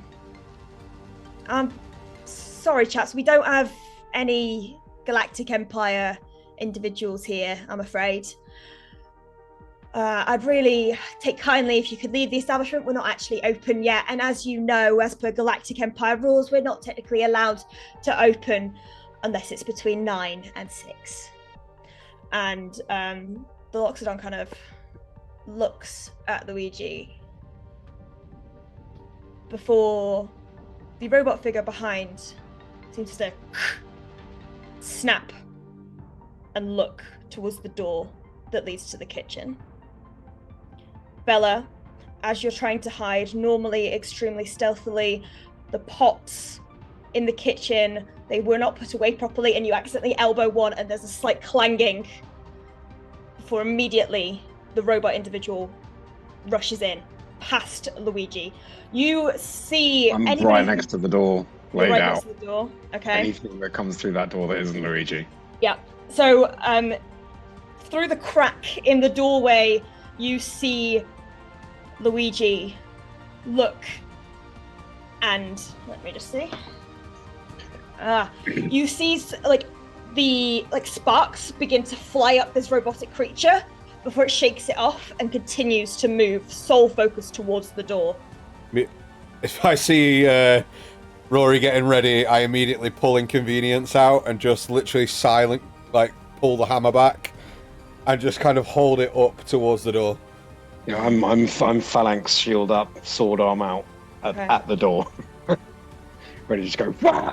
And if one arm were, I'm gonna pull my phaser. Okay. What I will say is that while that would typically have succeeded, I rolled perception checks and the robot got a nat 20. Okay. If I continue hearing footsteps, I'm gonna kind of look around wide-eyed at everyone, shaking my head. Can I have a look around the room very quickly to see if I can find another apron? Yeah, roll me a quick investigation check. Legitimately, anywhere right close. There's a 19 on the die. Yes, you managed to find a spare apron. This one does say "kiss the cook." Amazing. Yes! I immediately bang that on, wrap it round my waist, holster my gun inside the front pocket of the apron, and grab the pan of soup that is on the stove and begin to walk out the kitchen. Okay, I'm gonna go and go above the door. I'm gonna spider my way up and try Spider and you up. Roll me an acrobatics check. 19. 19. Yep, you do so. You're clinging on. Gurgle, Geo, Bella, what are you doing? I always call you Natalie because your name on Zoom is Natalie. I apologize. A bit confused with this quick turn of events. She's gonna hide beside the door. Hide beside the door. Okay. With phaser out. Is there a walk-in fridge or anything? There Cupboard. there does appear to be a pantry. Then just quickly into the pantry, not closing the door, just leave it slightly ajar and just hide amongst the produce. Hide amongst the produce. Okay. Gurgle. Gurgle, with his arms out now, he's just gonna tap the side of his arm, and he's just gonna start to disappear as he casts invisibility on himself. Nice. Okay, nicely done. Very nice. Okay, so Haskar, you leave the kitchen. I pick up a pan of apron and something, soup. Yeah. whatever I can. So you have the Bang it on soup. and just walk out and be like, "Hey, Luigi, we said they're not allowed to be open till 9 o'clock. What are you doing?" Roll me a deception check. Not even a full sense of what doing. What doing? Not even an advantage with the apron? It says kiss me. It says kiss And the the cook. soup. Oh, it doesn't need it. That's a 19 again. Oh! Okay, so the robot kind of looks you up and down, sees the apron, sees the pot, looks back. I immediately just start walking up and going, "Excuse me, have you got reservations? Because I don't think you do at this time. Make your way out, please." And I put the bowl of soup down on the side and immediately just start going, "Come on, y'all, we haven't even set it up for breakfast yet. Have yourself a one." You saying you haven't even set it up for breakfast yet, the Loxodon looking through the door sees the mugs and the plates that have still not been put away. He goes, "And what is this then?" That's actually what you call a family breakfast. Me and Luigi, we quite like to taste our own food every now and again. I tried a new recipe. It's called rock-a-brawl toast. Basically, you get some bread and you put some eggs and some cinnamons in the pan, and you basically fries it. We tried it this morning. Okay. I've heard enough. Luigi, and he kind of gets up, kind of this hologram. You're not registered to have a secondary GIF employer here. This is not Crux. Who is this? And Luigi's like, oh, I forgot to file the appropriate forms. My bad. New bureaucracy system in place. You know me. I'm forgetful sometimes. This is Hattie. That's me. It's- Hello. Again, I would very much like to show you what I can do in the kitchen. Would you like to try my soup? No, just get on with your day. We thank you for your protection. Just kind of turns around and starts like picks the soup up and goes back into the kitchen. Immediately puts it down and just stares down at the ground like. The Loxodon gestures for the robot individual to follow him out as they begin to again. Heskar in your head as you come back through, you just hear in your head, absolutely phenomenal work, Heskar. You are truly incredible. Sometimes you know that.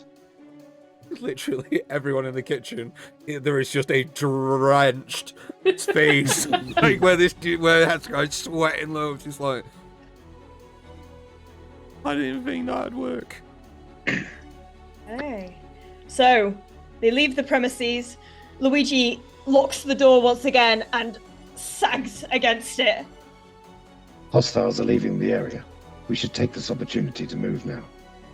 Bloody hell.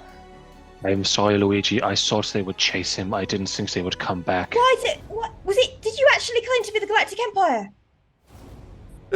I wouldn't say that we did that. It was more of a quick lie to get onto this place. I'm Promise sorry. it was a lie. Yeah. Oh, it's 100% a course. lie. Do we look like Galactic Empire to you? Really? Rory kind of drops from the ceiling. That's straight. I'm sorry, I'm normally better than that. I shouldn't have kicked the pot. I apologize. Alright, it's fine. What? Let's go. We need to move. We need to get out of here, like, right now. And We hey, wanna give if they them a ask me who I am, I'm now Hattie, and I work here. So, you know that cover that we were trying to make for me? Got it! I That's do like true. Hattie for you. It's a good name. No, it's Hattie not. suits. No, it doesn't. Hattie suits. It does. I think I'm going to call you Hattie from now on. Yeah. It's I fine. prefer Big Boy. Big boy Hattie. I think that's where we're going with this, isn't it? I have a lot of Could bullets. I, A lot of bullets, and I have a quick trigger finger. Just be very careful. I want to go Okay. over to the side door and check the Side alley. door. And just if nobody's there, just open it and out. Gone. Quick perception check for me, please. 60. Yep, looks clear. Yeah, immediately open the door and across the alleyway. Trying Okay. not to be too conspicuous, so I will be treading as lightly as I can, just Okay. woof across the alleyway. You jump across the alleyway. The rest of you. Following. You discarded the apron and the pot. No, I've kept the apron on. Kept the apron, left the pot. Yeah, put the pot down. I'm not taking that apron off. It says Kiss the Chef. He's not running with a pot. I now have my disguise, and it didn't cost me a thing. Alright, what are the rest of you doing? Following. Yeah, I'm waiting Okay. for everyone else to run across, and then I'll run when everyone's Alright. out. Before we leave the door, Gia's just going to turn and go, I'm sorry for that, Luigi, but thank you for everything, honestly. And if we can help you out after this, just let us know, okay? Comes to the meeting tonight. If we can, we will. Okay. And out the door. Alright. Quick smiley face shield to Luigi, and then run. Luigi just kind of like grins a bit. I love that Roy's just going. Ow. Alright, okay. So you all scarper across the alleyway. Some quick thinking from Scar there, getting you out of what could have been a bit of a time. So you approach the sewer. Who is opening the sewer? What's happening here? I mean, if I was the first there, I'll try and do it. Mhm. Athletics check, please. If I see him struggling, I will help. With advantage. I already have advantage Never mind. because I'm big boy Hattie. Go fuck yourself. And it's a natural 20. Oh my god! Stop wasting it. I had a 20 and a 2. With no problem whatsoever, you pop the sewer grate open and shift it to the side, managing to hold it so it doesn't grind or make any additional noise. And you see a ladder descending down into darkness. Okay, I don't have dark vision, but I go down. Welcome to my world. Oh yeah. I go down, and as soon as I get down, literally, as I'm getting deeper and deeper down, I'm like, it's getting darker and darker. Just, oh no! All right, I assume everybody's following suit. Yeah, I'll jump down and seeing Heskar panicking and sort of stumbling around the dark a little bit, I'll flip out my sort of switchblade sword arm and illuminate the edge, which gives light for 30 feet and dim light for another 30 feet. So you can see 60 feet from me. Lovely stuff. Stay within range. I will immediately grab Rory's hand. Yeah, I'll grab Heskar's hand and hold my sword up. Yeah. As is the way. Yeah. This is the way. Okay. So, the rest of you following suit and heading down into the tunnel. The sewer network, where you are, is very narrow. It is. You're kind of having to go one in front of the other if you're holding hands. You can't go in tandem together. Heskar, you can just about fit through. What does that mean? You're a hippo. It means you're Don't massive. fucking shame me. It means you're a hippo. You're a big boy. You hear in your head, leave him alone. Leave my boy alone. Your big boy alone. Leave my big boy alone. Yes, so you all make your way through. It begins to wind and curve. And Geo, with your keen mind feat, you can just about track, based on the map, whereabouts you are in the sewer. You are walking for a good half an hour or so, I would say, before you register that you're probably entering the middle city region. Is there anything anybody wants to do during this time in the sewer, just so I know? Keeping extremely alert for threats. I would like a perception check then, please. Okay. Ooh! Dirty 20. Dirty 20, okay. Nice. So you're keeping an ear out and checking all angles, including above. Because heaven forfend, there'd be some stupid ass bats. Who would do that? Who would do that? We are looking up. He said everywhere. He did. I heard him say looking everywhere for threats. As we're kind of walking along. No, sorry. Go on, Bella. No, go. Oh, Bella's talking. No. Oh, was it not you? It was me. I would say something. Oh, well then, shush. I'm RPing. I'm gonna kill you. I know. Come on. No, Jesus. Let me play D&D, please. Heskar will just kind of, as we're walking along, go, I'm sorry about this morning, guys, but I was kind of thrown through a loop last night, meeting someone from my planet, and I know I've kind of jumped the gun a bit, saying that we're going to go to the meeting tonight, but I really want to just do everything I can to help them, you know? Like, I really just want to kind of help them, and I know that we may have had other plans for those weapons and things, but they need them. If they're planning on fighting the Empire, then I'm going to do everything I can to help. I hope you... We don't know that they're going to fight. It might be a slow revolution. It might come from somewhere else. Don't get me wrong, Heskar. I would like to stay and help these people. Truly, I would. But there's a planet at stake right now. They are getting wiped out by the thousands if we do not succeed. I know you have found one of your own, and I do not wish to make light of that. I really don't. It is a wonderful thing. I'm glad someone else got away. I cannot forget about the planet we are currently trying to save. No, I know, and I'm not saying for 1 minute I will go and stop what we're doing and try and focus on something else. That's not what I'm saying. I know that we've got loads of things that we need to do. I'm just trying to apologise because for a moment there my priorities kind of slipped a little bit. But it's purely and simply because we're trying to save one planet and my planet couldn't have been saved. And if we can help and many others from these Galactic Empire people to be saved and not be enslaved, I'm gonna do what I can. But obviously the Academy sent us to do this first, so probably best doing this first, but then let's kill all the Galactic Empire people after that. It's on the to-do list. Don't worry. There's many things to do. I don't wish to ask difficult questions of you, Heska, but your planet still exists, yes? I don't know. It's still there?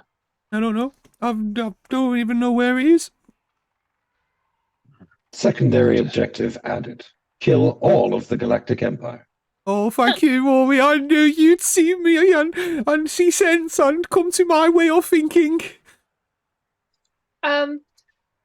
Before we plan mass Murder, yes. I didn't want to say it, but Well, is it still murder if they deserve it? yes. I mean, no very one righteous deserves murder, death. still murder. Well, fair enough. Would you prefer the term extermination? Yeah, that sounds much better, because that means they never go come back. What was it you wanted to say, Bella? Sorry, before... I don't. Murder? I've genuinely forgotten. So, right, so let's kind of talk this through quickly, like, let's smash this out. When we get there, what are we doing? Are we just going to find people that we need to find, check everything's alright, and then head home? We are trying to find Archivist. Artivist. I do have the name written down somewhere. It's Davino, right? Davino, that's Davino, right. that's right. Well, it's a good job that I came and remembered all that, innit? You have been quite possibly the best person this morning. Like, a genuine shock, I have to say. I apologize for my comments about you being a liability. You've obviously proven...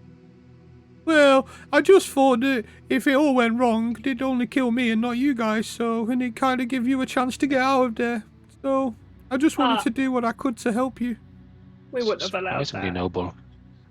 But Archivist no. Davino can be found at the Solar Symposium in the southeast of the Noble Estates in the High City. Well, let's go there then.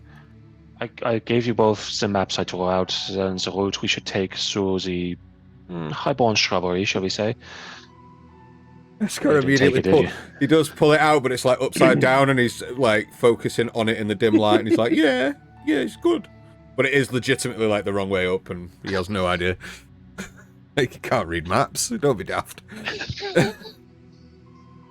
When we get to the symposium, I have a fair idea of what we should find should Archivist Davino be there and at our disposal. If not, I have plans. I don't know if anyone else does, but I certainly know what I think we need to get from there. We'll follow your plans then. I have no plans. Rory, Hmm? with your dirty 20 perception check, you, after some time, hear almost like the buzzing of wings Oh, no. in the distance. It's behind you, but there is a faint buzzing. Why's the music stopped? You need to make sure that you loop it. That's all I had. Don't set. Yeah.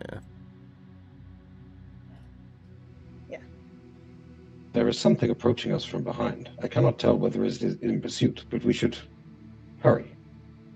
I immediately move a lot quicker. I stop, turn, and point my phaser. Yeah. Yeah. Yeah, Rory also slips away his shield, pulls out the laser pistol off his thigh, and begins to sort of walk backwards, pointing the gun towards the noise. Just from, did you say it was two per thing, or is it one? Are we in a line, or are we like next to each So other? at the start, it was 1 by 1, but it's opened up slightly, so now you can fit 2 by 2. Okay. Just like the Ark. No, 2 by 2, hurrah! As you slow and turn and point your guns, the buzzing begins to get closer, and it sounds almost like a hummingbird's wings fluttering. and you see from the darkness, those of you, Rory and Bella, you both have dark vision, yeah? 60 Yeah. feet.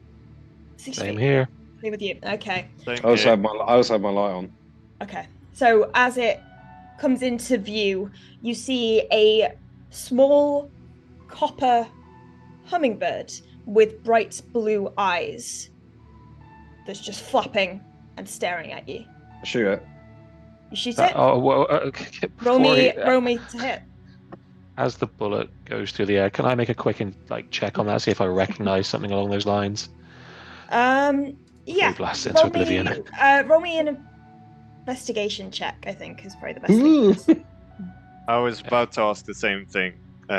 With being an artificer, do I notice Investigation check, what please. this is? That will be a dirty 20. Dirty 20. 26. 26. Holy shit. So Geo, I have looped this. What are you doing? It's That's good, looping. right? Slooping. Oh, it wasn't Oh, for me. Sorry, anyway. Geo, you know this to be some kind of communication device used by certain people. Gurgle, you know this particular, almost like, you don't know the make and model specifically, but you've seen similar ones that have been used to carry messages long distance. This one looks more high tech though. This one looks like a monitoring, tracking device. What did you get to hit, Rory? 12, but do I, because I've got 2 attacks, can I do both of them? You go can do pew, both pew? of your attacks. Go on. This is a surprise. I wasn't expecting you to fire, is it? Worst one's even worse. Second one's a 10, so a 12 and a You- 10. Ping, ping, and it ricochets off of the sewer walls near where you are. You see it kind of retract into itself and fall to the ground, and you hear a faint splash as this essentially copper ball now hits the water behind you. Can I walk up to it Target's still active. and see if I can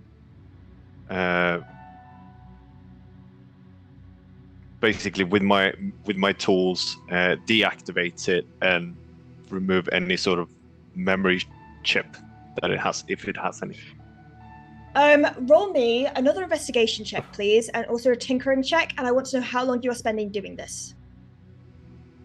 Not long, like a minute. Okay.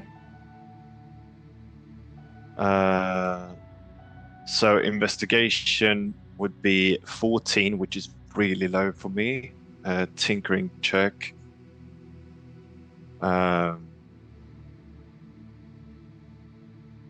That would be 17. 17. Okay. Because it's dex, right? Yes. So Is it sleight of hand or is it straight dex? You're Dex plus proficient. proficiency. You're proficient in Tinkerer's tools, so it's plus proficiency. Yeah, but it's not the sleight of hand skill. No, it's a It's dex just check dex. plus proficiency. Okay, yeah. Um, So yeah, 17. 17. Okay, so you pick up this copper ball, depleting. It looks, it's perfectly spherical right now, and you kind of begin to almost unfurl it to try and access its core memory systems. And as you do so, the more you're looking at it and the more you begin to tinker, you notice that something about this is not purely mechanical. There is certainly something arcane. I thought you were going to say it's biological. I was Like- like, oh like- no. Like a hedge enemy. Stylus again. But as you look, there is also something that seems, it's not biological per se, but there's some link to something that you cannot, with all of your mechanical knowledge, cannot bypass. So there's no way to deactivate it. Not really, not that you can see. Rory walks up and points his gun at it. Or like Girl, pulls his gun what are out. we looking at? Some sort of tracking device. I am nowhere near that. I by the way. say being invisible still. Are you invisible? Yeah. Yeah. Oh. Heskar as he's just slunk into the darkness.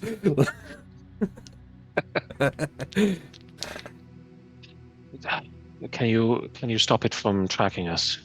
Do you No. know where it goes no. to? Do you know what it's about? No, there's something arcane about it, but it's not purely mechanical and it's not biological either. But there's some sense of arcane. Oh, give it to me. Maybe I have even some intelligence. I know my way around a bit of magic. Give it to me. Let me see. And I'll try and make a similar check to just Arcana. figure out. Yeah, It could- just to it figure could out be if I tr- can. Go on. Well, there you go. It could be transmitting our location. We should destroy it. Okay, that will be a 22. This is a familiar. Oh, like a mechanical familiar. Mm-hmm.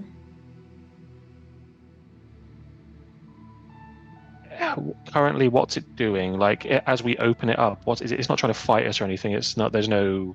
It just seems to have deactivated, but through that Arcana check, you can see that the arcane link is still there. But through your knowledge of the Find Familiar spell, you know that there is no longer a projected vision. Right. So coming through whatever. it. Yeah. Okay, that is not good. We have a familiar here. Somebody has summoned something to come down here and look.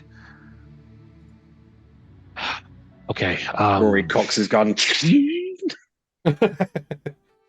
Strangely, I think there's no link now, but that might be a good idea. I don't want it to reactivate while we have it. I agree. Rory kind of moves the aim of his pistol kind of up and to the right from you, so that if you chuck it in the air, he'll just blast it.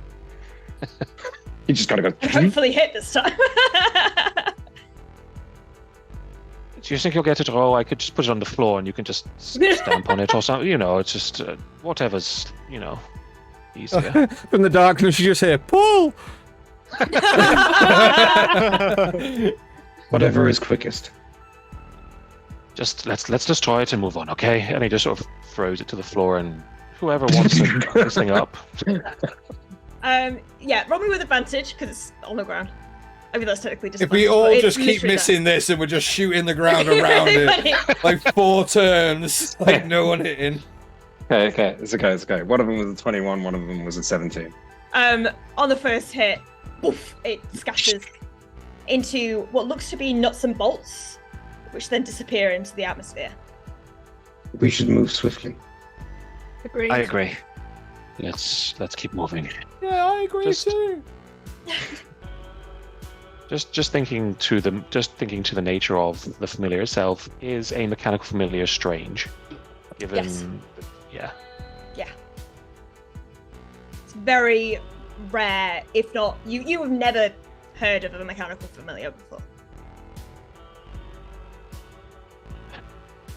No, I'm not going to ask. I could ask thousands of questions on that. That's fine. Let's just keep moving through the sewers. And you said that the bolts have disappeared, right? The pieces of it have Yes, disappeared the now. pieces have disappeared. Okay, you continue onwards, keeping even more vigilant, just in case there is anything that approaches you. You continue on for another half an hour or so, beginning to reach what Geo knows to be the sewer exit, when you hear splashing. Getting closer and closer. And Like closer. movement, like footsteps in the water, or Yes. I'm gonna Rory's pull gonna. out one of. Go on. Sorry, go on. There you go. I'm gonna pull out one sort of a little sphere, and I'm gonna start clicking on different things, and I'm gonna chuck it behind us, and just say, keep moving, and it's gonna start to emit these noises that are like Okay. in 6-second bursts as I Okay. do my magical tinkering to make it sound like there's a creature inside of this tunnel. Okay. As you all bolt onwards, you hear the footsteps stop and almost like water being pushed aside. So they're trying to find the source of this noise. You buy yourself a bit of time. You keep heading on. I want everybody to roll me a straight dexterity check, please, as you are moving at pace through what is considered difficult terrain right now. That's I a thought, 10. oh yeah, is it going up? Yeah, I got a 10 as well. Yeah, 10 for me. 10. 17. Everyone else is running, Roy and I skipping. Yeah, Yeah. holding hands. Yeah. Sorry, what did you say it was? A what? Dexterity. Straight dexterity. Dex save. That'll be Dex a check. 17. Just a check, not a save. Oh, just a check. That's still 17. 17. I Okay. got 22. Oh, you're fine. Yeah, Okay. damn. Next Yeah, check. so Rory and Scar, you're beginning to stumble as the gradient kind of begins to increase again of the sewer floor. As you see ahead of you, about 60 feet away, the ladder heading upwards. Haskell, you kind of trip a bit and begin to fall. Rory, you go to catch him and you're slowed a bit. And behind you, as you're kind of falling, you see the same human male from before that you spotted outside of the Laughing Beholder. You see him and one of the robots the robot is still searching and scanning the area, and he is kind of looking around, has not caught sight of you yet. I want everyone to roll a stealth check as well. Oh. Ooh, Oh, that's Ooh, better That's than my good. last. 14. 14. 19. 16. Okay. Did anyone roll below a... What's the Wait, lowest? give me a second. Oh, I hadn't heard from you.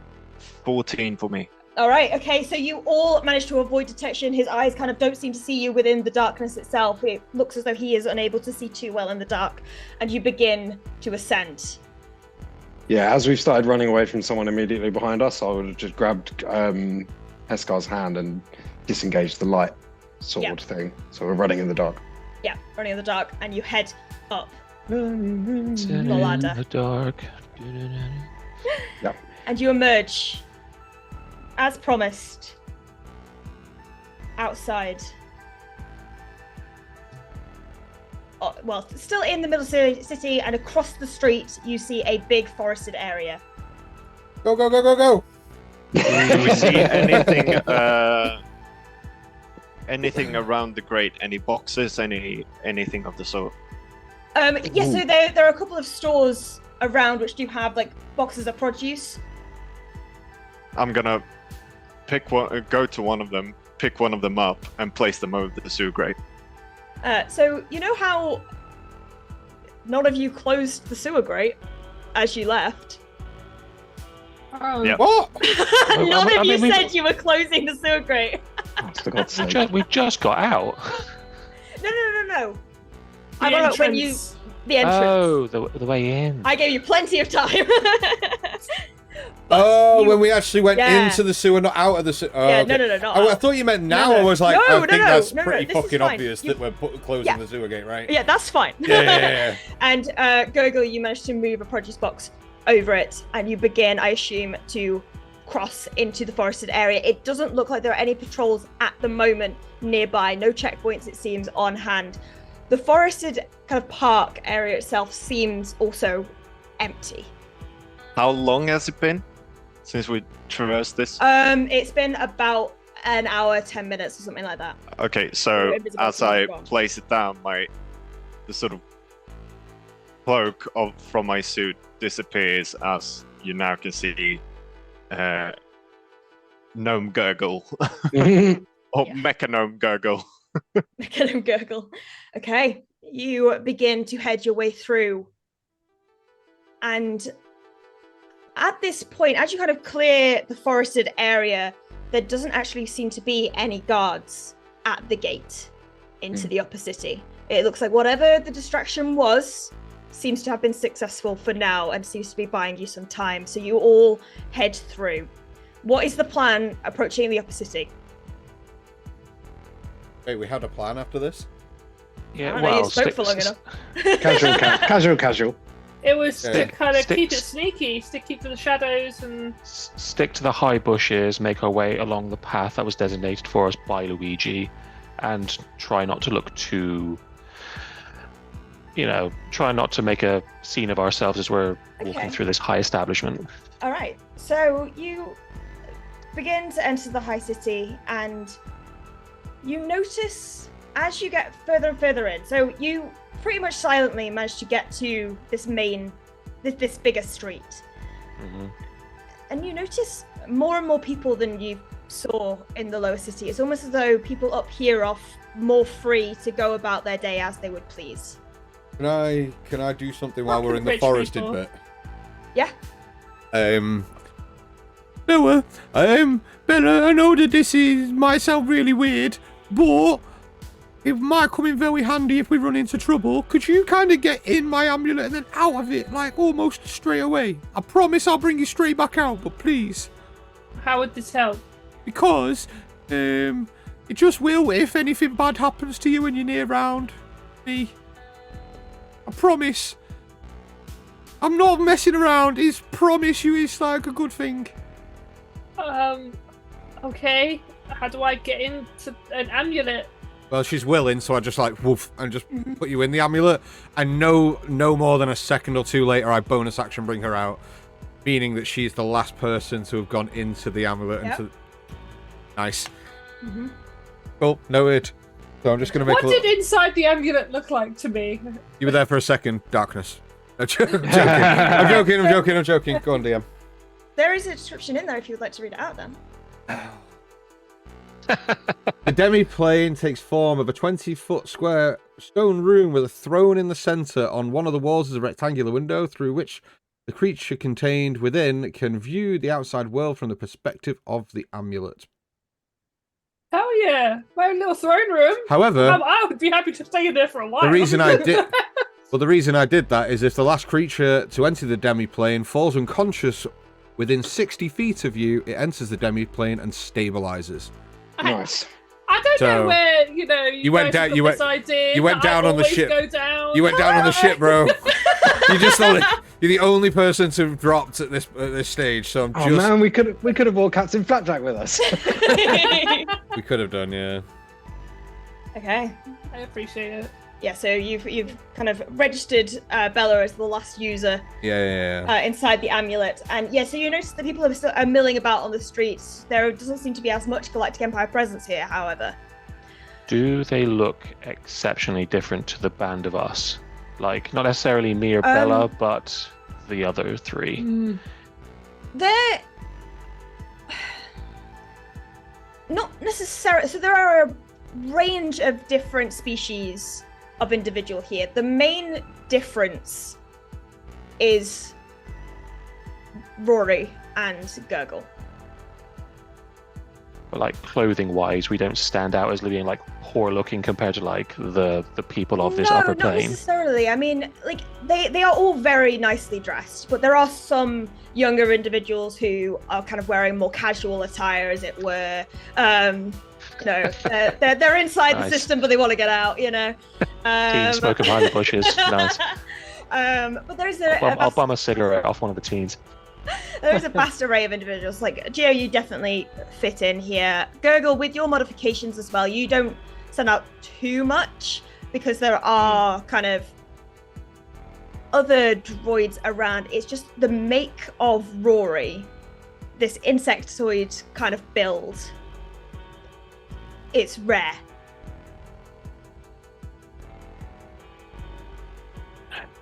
All right, seeing as so would you say we were at this corner here, or are we a bit further on? That was a Yeah, huge a bit circle. further on then. That is a huge circle. Why's that so big? Don't know, but I got big circles. So I mean, sort of trying to keep to the front, sort of. He's going to sort of take Bella sort of in sort of elbow lock and just sort of try and keep a like an affluent sort of walk, as if we have purpose and we're going somewhere. So sort of joined together, we walk down with our potential entourage just sort of followed behind us. All right, you do so. I would like the two of you leading this to roll me deception checks, or one of you can have advantage. Sorry, Bella. You're probably better at deception than I am. You're also muted. You are muted. I don't know why you you're muted yourself. Because I was eating. Yeah, I'm quite good at deception, so do you want me to roll with advantage? Yeah, roll with advantage, because that's not my forte. Alright, Dan, don't! He's mocking my dyslexia. I'm not. 19 plus 6 plus 6? 25. Yes. You do so. So the others are kind of flanking you in almost a protective way. Like, Scar, you're still wearing your apron. Yeah. For fuck's sake. He's our personal chef. You're If the anyone cook. asks, he's our Okay, cook. Fine. But people That we there are a take few down the people street who- with us. I'm waiting to see if anyone actually comes up and kisses him.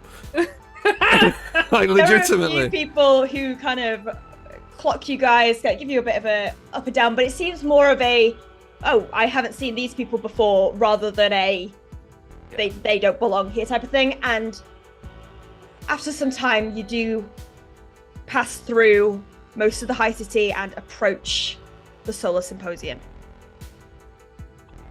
Well, that went a lot better than I thought. Well done, everyone. We're good at this. Untie! I love that comment. JJ Timmerman went, dyslexics at the world untie. I love that.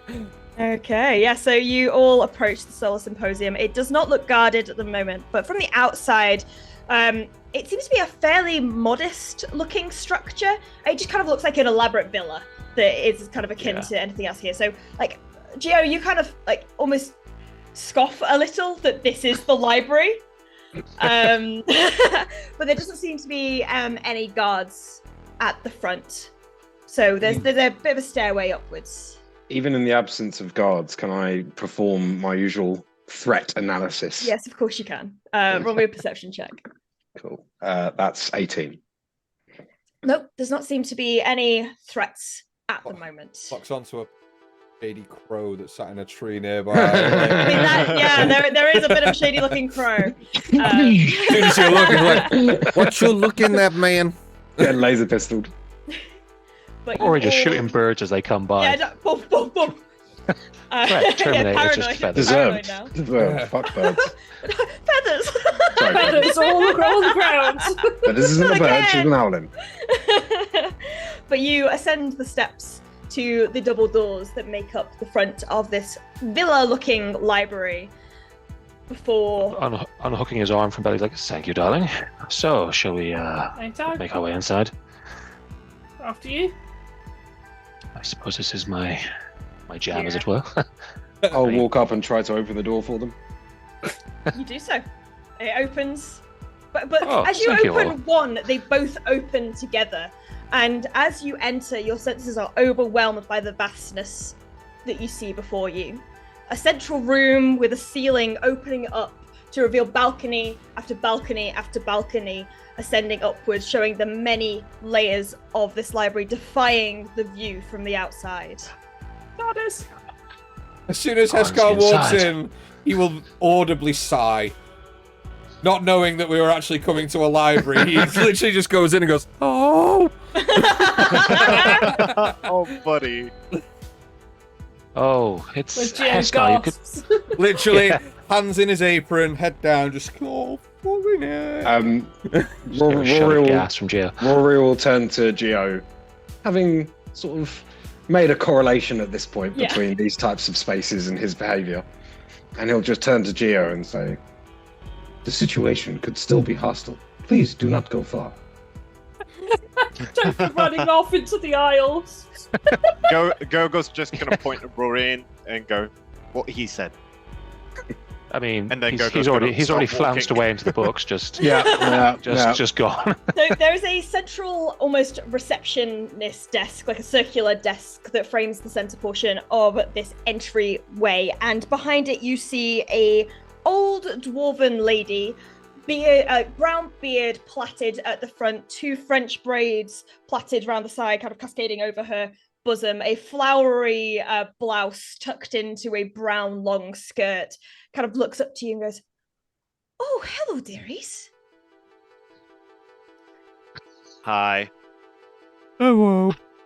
Hello to you too, dear. It's a marvel to be in your library.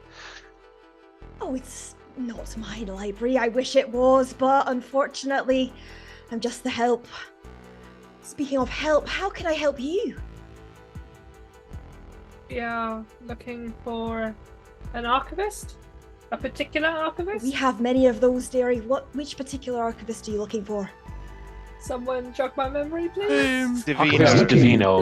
We're looking for Archivist Divino Archivist Divino. Oh, so he's in a of the Solar meeting Symposium. right now, but do you have an appointment? I was unaware. Yes, dearie, you are in the Solar Symposium. That's correct. We were unaware we needed one. We are here on behalf of the SpellJammer Academy. We are here for some research, and we need to speak with him. You're one of those absolutely... They don't normally send so many of you. But it's trying times, I know. So, no, absolutely. I do believe he's in a meeting right now. But I can take you to his office. There is That's a okay. waiting area. Just if you just want to go and get him, we'll be dead quick. We can wait in his office. Don't worry. When she said these trying times, dear, Mm-hmm. do I get a feeling that she's referring to what's happening here, or is this something else that she's saying? Or is it just a thing that she says? Roll me an insight check. Damn.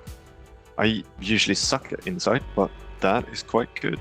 19. No, sorry, 80. 18. It seems to be... On the surface, it's just a thing she says. But kind of thinking about it deeper and looking at her kind of slightly strained facial expression, you think she's on about what's happening here. And yeah, do I feel like it's a comment on like she actually thinks that these are trying times? Yes. Or does it? Yeah. Okay. Good. Cool. But she's passing it off as a flippant comment. She's not making a deal out of it because she doesn't know you guys. Yeah. We should probably wait in his office. Is the meeting he is with someone important or just Oh, I don't know the details, dearie. I think they are quite important, but I don't know them. They were very interesting. In what way exactly? Just their hair. It was blue and shiny. It was lovely. Does that ring a bell? I feel like it should. Oh my god. Your woman. The woman in... No. No. Sorry, you've just... he's quite a handsome-looking man. He's got a bit of thing about him. Oh, definitely had a bit of a thing about him, eh? Yes. Does he do any? Yes, we will wait in his office. I would like to see some both. If you could make it, if you could tell him perhaps. What was your name? Sorry, I never got it. My name? Brenda. Yes. Brenda. Oh, it's a wonderful name. I love the beard as well, Brenda. Just the Thank whole you. thing you've got going on. It's. I have a lot of Heska, special treatment I use for it. I will have to get it. I have a few dwarven friends who could use a good beard like that. Heskar, you want to come as well, yes? And, I know this isn't your environment, shall we say. I do, but could you help me find a book, please? What do you want to learn about? I mean, this is a revelation. What do you want to know? What book do you want, Terry? Well, I don't really know where I'm from. Well, I know where I'm from, but I don't really know the name of it and things. Do you have, records of historical events? We don't really have historical events, but we do have a cartography section of the Astral Sea. Yeah, I'd really Do I need to do a kind of. history check to remember what his planet's called. I can't. Roll. No, Oh, I right. can't. I That's can't where even we are. remember what I said it was. Did anybody write it down? Surely Dan wrote it down. I It's should have planet. done. I really should have done. I think I I wrote made it down those- somewhere. Hang on. We can get back to this. Gio and I Yeah, will go we'll off get and back look to for, it. look Yeah. for stuff like this. I mean, I'm going to send someone to look for a book with you. What? I thought you were coming.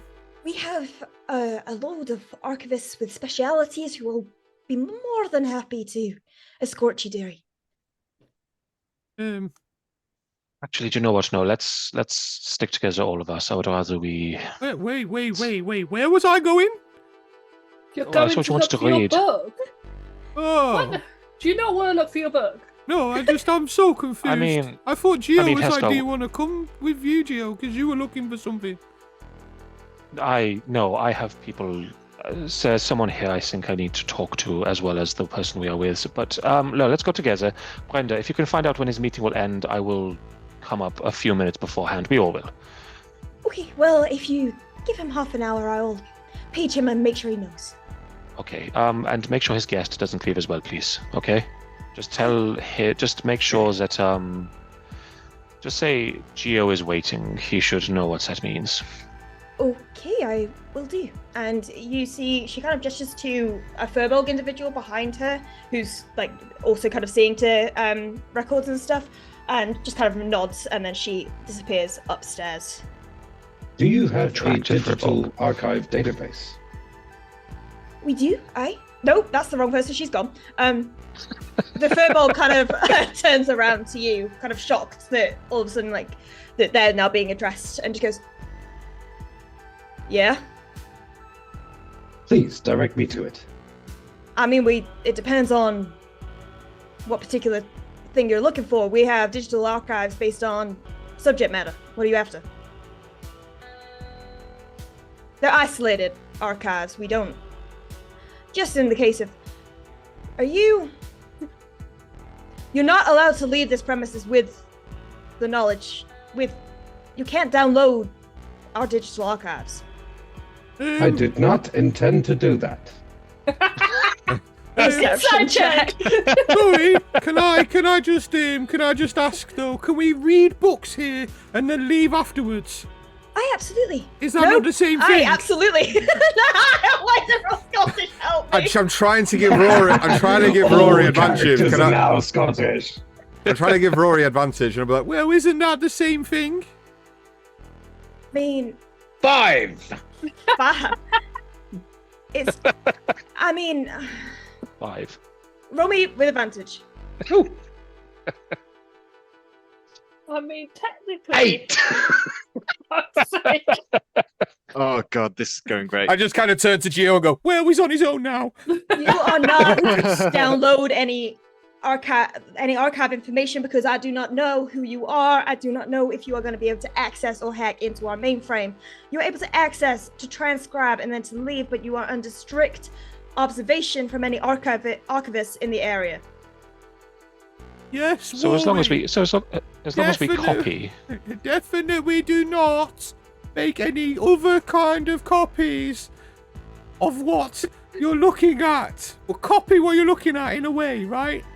I will not. Fuck's sake, these guys. What was that, Gio? he's trying to get words out, and just between the two of them, badly trying to lie. He's like, I think what my friend means is, if he looks at your stuff, can he make a copy and leave the original, and still be able to go? So long as there's no maintained access to the original documentation. Then And that, that I think that is what they are getting at. It's they are not good with this. Just be kind, okay? Okay. That is what I am getting at. You Right, we've bothered this see lady them enough. Let's kind of look and make a note. Oh, for fuck's sake. You go in to the library proper. What are you wanting to do? Is there anything in particular Download you're everything I looking can. for? Is there anything in particular you are looking for? Any information you are wanting to get? Pesco, you mentioned obviously about your planet that insert name here I mentioned last session. Yep. You didn't mention it last session, did you? I did. No, she did. There is a name. I didn't write it down. And I Is it should Land- have. Crooks told you. Landry. No. That's a No, person. that's a person. Are you That's my certain? person. 'Cause I feel like- It's called Grufus. Rufus. That's what it Rufus. was. That was It it. sounds like doofus. I thought it sounded Thank like you. Rufus. I'm going to go and try and find anything I can on that It's planet. the planet of On Dr. Grufus. Seuss. Okay. Is anybody going with him? Sorry, who's going where? Sorry, I missed that. Who's going to where? Scar is trying to find information on Grufus, which you would be directed to the cartography section because they do not really have a record on they have historical archives, but not on specific places. This is more a general history of astral space. There's nothing anywhere near as detailed as that, but there are cartography sections which would have kind of aerial maps, satellite images, and stuff like that of. Gurgle Yes. would go with him. Okay. I'm going to save most of my list because I have a fairly extensive list of things I want to ask. Like I wrote it down beforehand. I will, however, go to the cartography section as well. I'm going to try and find as many detailed maps of the surface of. I want to call it Terra, but it's not that. It's whatever. Toril. Thank you. I want to find fairly detailed maps of Toril, sort of geographical ones. Yeah. Topographical sort of ones of populated areas, just sort of try to get that general globe sense of it. Absolutely, you can do that. Bella, anything? Just because she has nothing to do in the library, she will follow also. Rory? Rory is going to be scanning through the cartography archives for any information about potential worlds or civilizations outside realm space. Outside of realm space. Or wild space, whatever it's called. What, just the astral sea as a whole? Like stuff from anything where they've recorded something that's traveled in from outside the known outer limits. Yeah. I would like anybody who is pirate. For Geo, your task is easy enough. There are plenty about Toril, so you are able to attain and have a look at. You cannot take them, but you are able to acquire several topographical maps fairly easily. There's a couple of archivists seeing this large group approach this cartography section. There's a couple of archivists who are dressed in what seems to be monk garb, weirdly enough, who are kind of gesturing and helping and showing you where to look. Anybody else? Just one thing. As I'm doing these, I also want to make a note to Ro, just outside of these things, to download digital copies of these maps of Toril because I want actual digital, that stuff. Yep. Okay. Roll me a sleight of hand check. Me? Yes. I mean, he's just making copies. That's allowed, isn't it? That's right. Hey. Basically, it's because there's an alert out right now to watch what he's doing. 23. He easily enough, kind of, even with just a passing glance, scans it. It's in your database. You've got a copy there. I'm standing with Geo while he's doing that, so I'm pointing out areas of interest and nonsense. Yeah, so you... Areas of interest and nonsense. That should be our party name. Areas of interest and nonsense. As you're kind of looking and you see breakdowns of continent by continent, you see kind of a zoomed in version of the Sword Coast, and there is a detailed map of Waterdeep itself. And Bella kind of helps identify whereabouts this incident, to put it lightly, has occurred. And it looks, it's difficult to kind of piece together, but both working together, you kind of look and it almost seems as though it would cover the entirety, like flush to the borders and slightly beyond, a perfect circle around Waterdeep, including into the water itself. You right? No, when you fidgeting with someone, I pulled some off the chair and it went right into my thumbnail. Yeah. Fuck. Oh, under the nail. Yeah. Sort of getting into the research thing now. I seeing as we're in I want geological compositions as well. So information on what Toril is made of, specific elements that it has, things that might be of interest, or that kind of like. I want a breakdown of the planet on the whole. So what it has more of, you know. I mean, you had this prepped, right? Oh yeah, for sure. No doubt. So. If it helps, Yeah, this Haskell's- is if it helps, point one of Haskell's like looking- 6. Point Oh one my of God. 6. Oh my god. There. I take my wizarding Toril- seriously. In the interest of... Yeah, in the interest of time, I will send you that. That's fine. So I'm not floundering. Just make a note of the question and send it to me because I'll That's fine. sort it. I can do it. But it will basically be me describing what I know of Earth, and I want to just check some stuff. First note, it's flat. Second note. No, it's not True. flat. This is what you just said. It is a spherical planet. These archives aren't worth shit. Do you want me to send you all my questions? Do you want me to send you all my questions? Because it goes place by place, like different things. I think that's probably a good idea. Detail by detail. So Yeah, it's- do that. We've got to end It's the like stream. We've got to end the stream in an hour. So yeah. Just send it. Yeah. So we Yeah, could probably so- get through half of that in that time, but let's, I Let's mean, do it. it's very easy to go through without actually answering. Right, roll me, let me know the questions and I will send you the answers. All right. So again, geological composition, what it has more of, what has less of, what's valuable on this planet compared to other planets. So, you know, what we can glean from that. The life layer, how technologically advanced it is, who outweighs who in what kind of populace. So is there more of one than the other? That one's easy enough to answer. It is, compared to a load of other planets out there, extremely behind in tech. Yeah. Extremely behind in tech.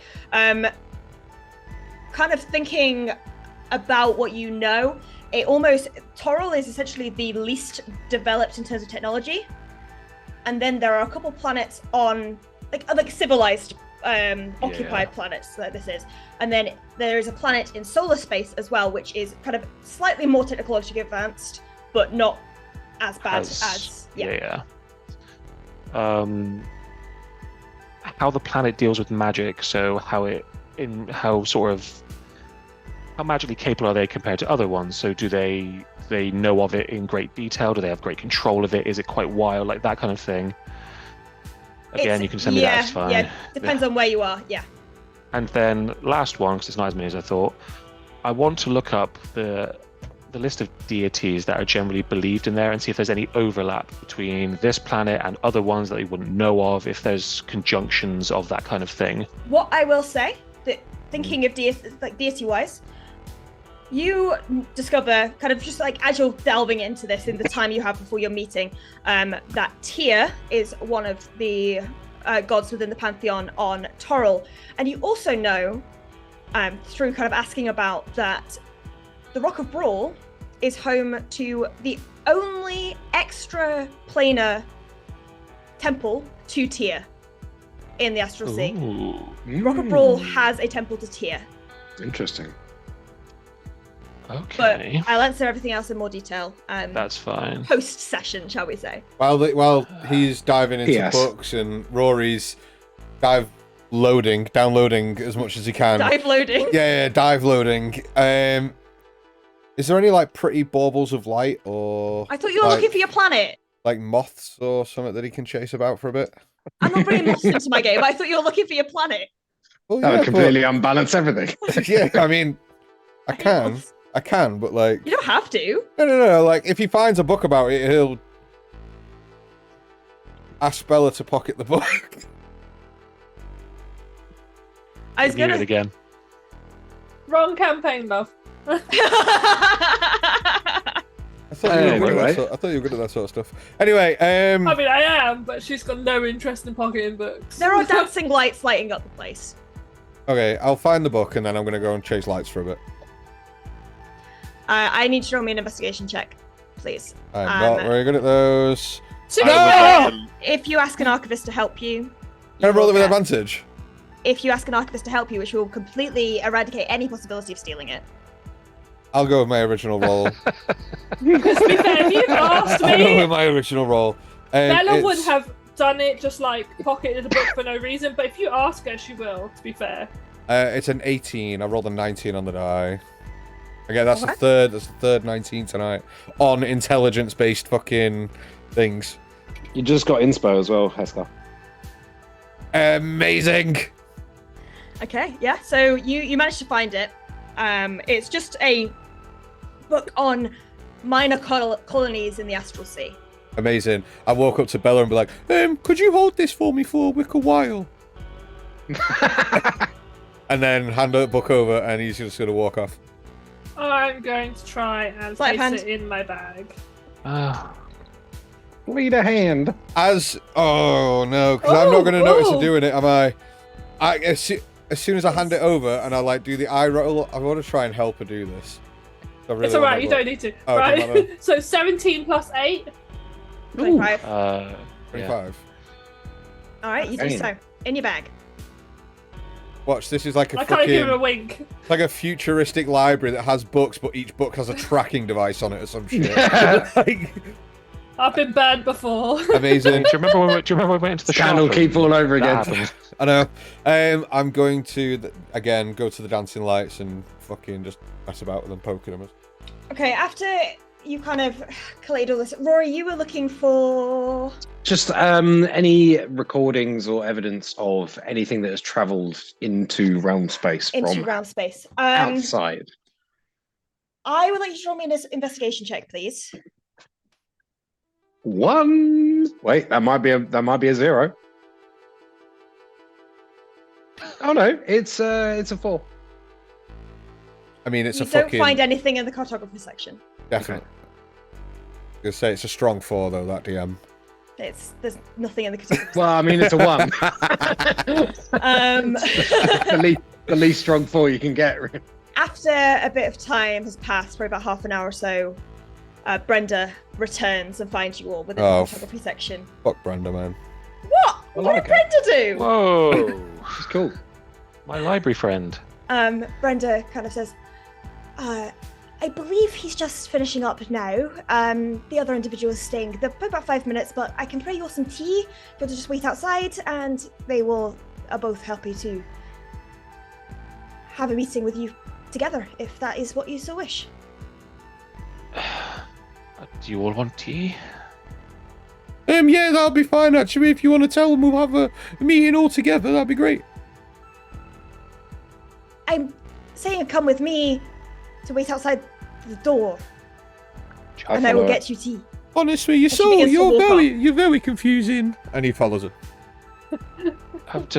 He's a little confused himself. Don't worry, you're perfectly fine. Don't worry, I've got thick-skinned dairy. I get used to this type of thing when people wander into places that they don't really understand. She hears in her head. I know. Leave my boy alone. Yeah, she hears that in her head. Oh, I'm the only one who's not heard it. Did she I really? question the voice? Yeah. She kind of, you just hear her kind of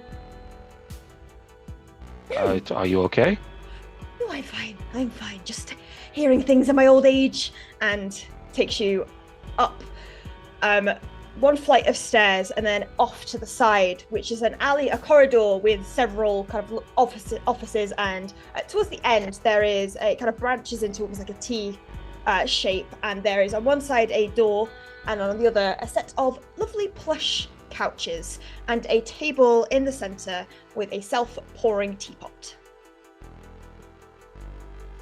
Nobody stand- steal the teapot, please. I stand by the door we entered.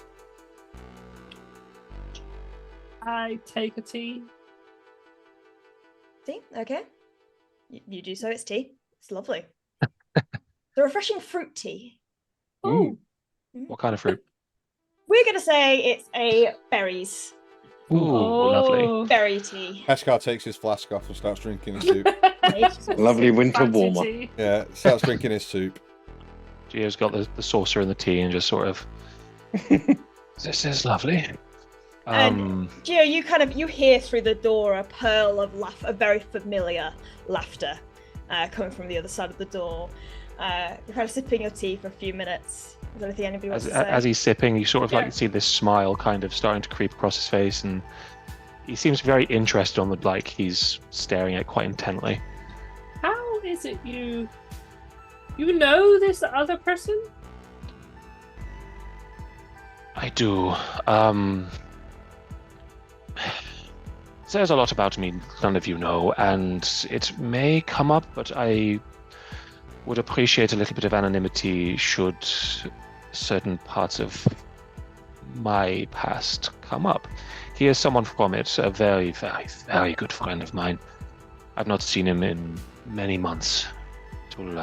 Just be aware, he's a bit of a flirt. At least I still hope he is. Eskar immediately goes, "Oh, will we?" I mean, for you, just watch out. Okay, Eskar. And Is he trustworthy though? He does Yeah. that and then pulls his like apron down to reveal the kiss the chef thing a bit more. Oh, that's great. Yeah. Trustworthy? I would trust him completely. One thing I will say, he has a tendency to be very good at reading people, so don't be too worried if he gets a little bit in your head. It's just what he is known for. Okay. And Yeah. I just sort of sip tea and wait. yeah, so as you're kind of talking, the pearl of laughter rings out again before the door opens, and you see a. Hang on, let me get the picture up so I can describe this properly. You see a tan-skinned. I don't have it there, ready for you guys to see, but you see a tan-skinned, human-looking individual, but their hair is this shag of blue, watery waves. They have a elaborate kind of robe on with gold filigree. It's deep blue robe, golden filigree, a amulet around their neck, and a black turtleneck underneath, and elaborate purple eyeliner framing their eyes, their blue eyes. And I'll put it in the Discord so you guys can see, because this art is beautiful.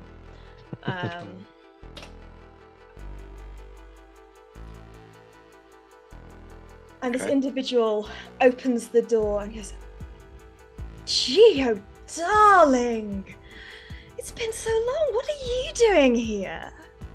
Bellamy, it has been far too long, my friend. And he sort of puts the cup down and just walks in in a very arms open and just. Yeah, and Bellamy kind of kisses your cheeks. He replies in the same way as he sort of comes out. I am doing my own thing recently. I don't know if it made waves, but Evangeline here I am. did mention.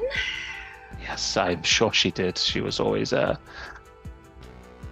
only one on my one of the only ones on my side. What are you doing so far from where we come from? We will get into that, but you seem to have some friends with you, and they kind of look towards you all and look to Bella and kind of take a bow and take up your hand and kiss it, and then look to Heskar, sees the apron and goes, "Oh, well, you don't need to tell me twice." Mwah, mwah. Kisses you on the cheek. Oh my! "And you," and gestures to Gurgle, "you are an interesting one."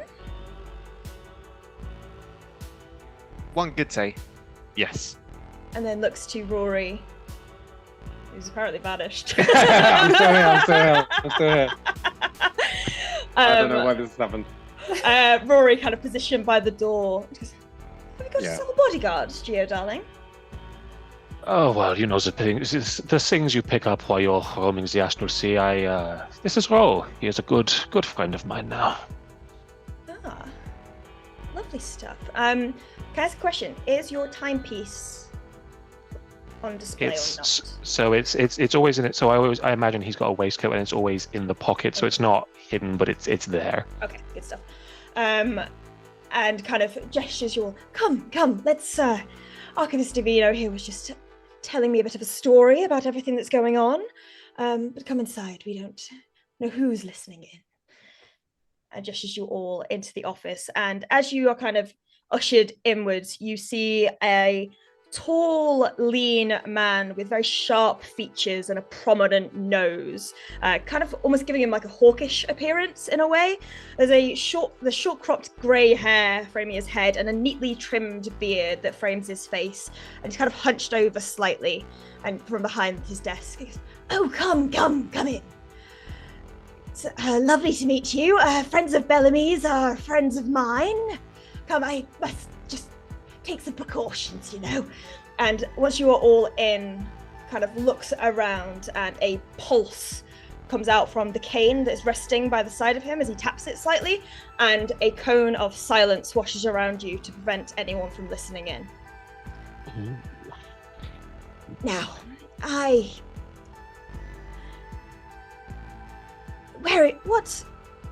Bellamy said that you were here to discuss with them.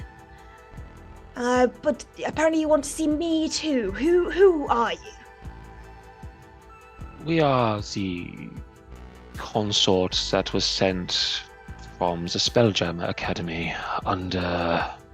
I forgot my name now. Sayeth, thank you. Under... Sorry. I know, I keep going there. Under Sayeth's name, they have sent us to discover what is happening to Tall right now. SpellJammer Academy, darling. I know it's a little bit lesser than what I've come from, but it's enjoyable. You've gone down to the world a little bit, have you? Well, sometimes you have to get... Whoa. I mean, no offense, my dear. Listen, I'm sure that SpellJammer Academy brings out some bright, young youths willing to learn and travel the stars. Insight check. Roll me an insight check. I don't need to. She's being a knob. But Can I just say, my characters are not all girls. What did you We get? don't know. You've never given us their pronouns. We don't know that. There's a reason. What did you get? I didn't roll. I didn't roll. I just said because I know that they're being a knob. They're being horrible to me. I'll roll. Oh, that was very 11. pleasant. It seems to be being genuine.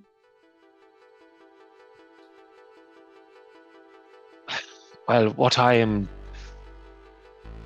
my reasons for being out here, we can talk about a little bit later. For now, I didn't realize you had friends outside, to be quite frank. I mean, I don't typically travel this far afield, as you know. No. Evangeline sent me. So she must have sensed this as well. Yes, we both had a notion that something was going on, and something is going on with you-know-what. Yes, I want some more indeed. information. This is exactly why I'm here. I am boots on the ground, so to speak. I was tired from watching from afar, Bellamy. I had to get down here and start doing some of the dirty work. Which is why I may have taken little precautions to guide me in the right direction. Archivist Davina goes, I'm sorry, you all seem to be speaking in tongues here. Can I have some clarity, please? You're sent by the Spelljammer Academy, yes. Sayeth is a dear friend of mine. Yes. Are you aware of what is happening on Tor right now? Yes. Yes. Unfortunately, I am. We were told that you had information you could possibly share if you were not compromised, and I believe you are definitely not if you know who you know. I am not, no, but it cannot be said for others here. Hence the precautions, shall we say. Understandable. I hope Brenda's not involved in this. She was lovely. Oh no, Brenda's a darling, don't worry about Brenda. She's my personal assistant because I couldn't really trust anybody else. The other buggers, they're more easily corrupted.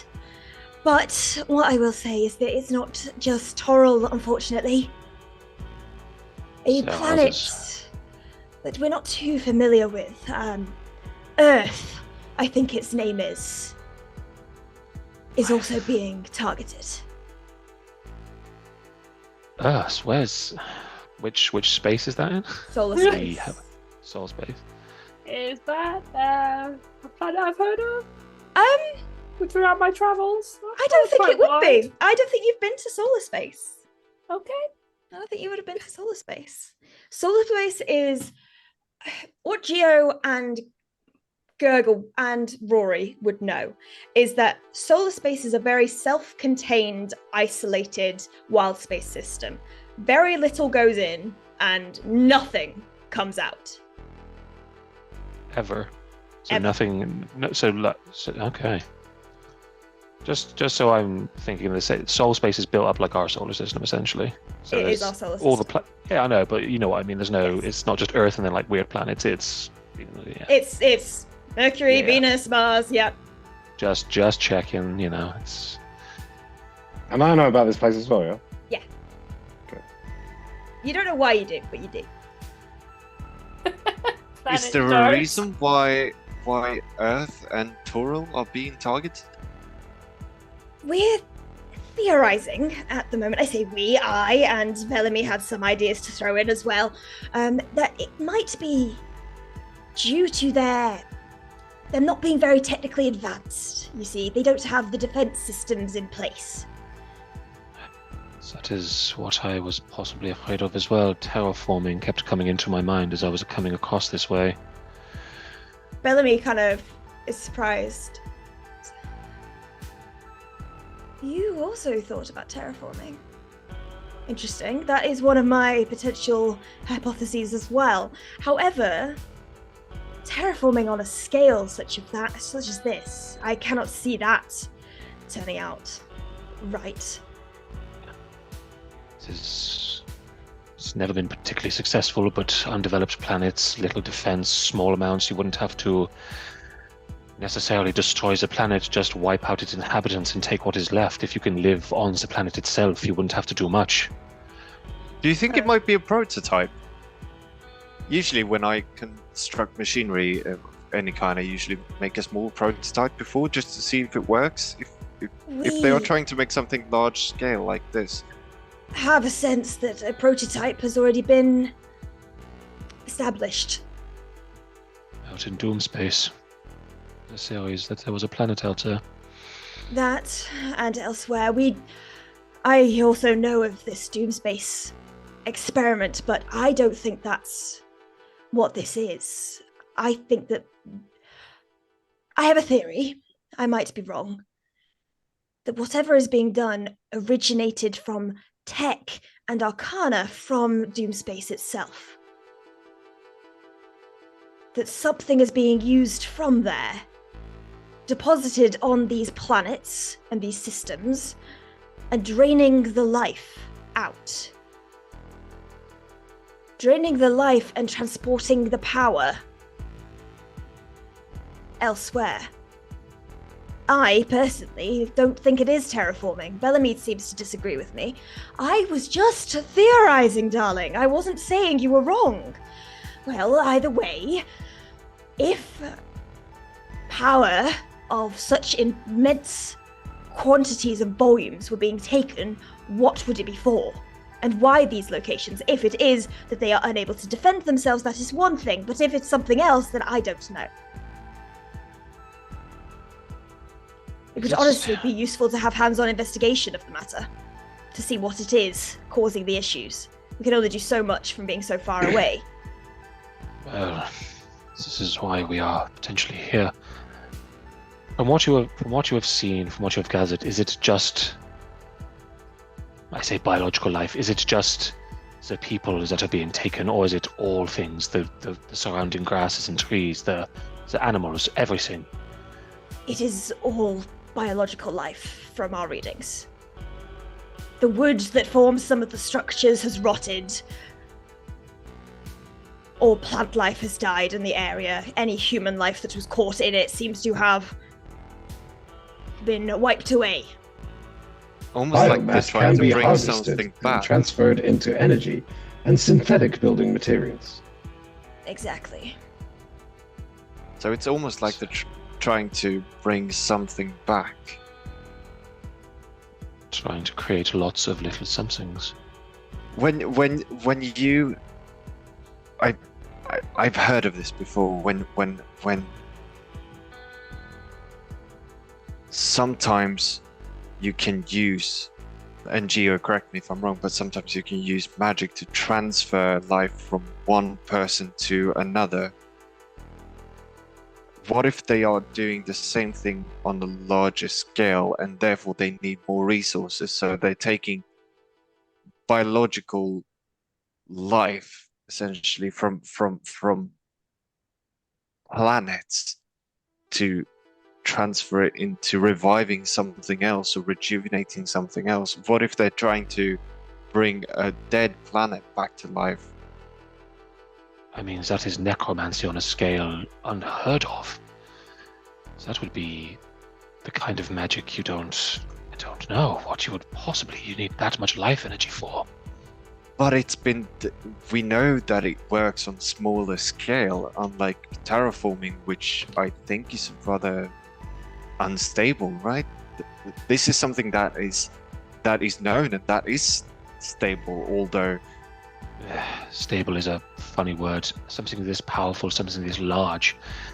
It is one very great being, if it is such a thing, or it is a lot of very small beings being powered up.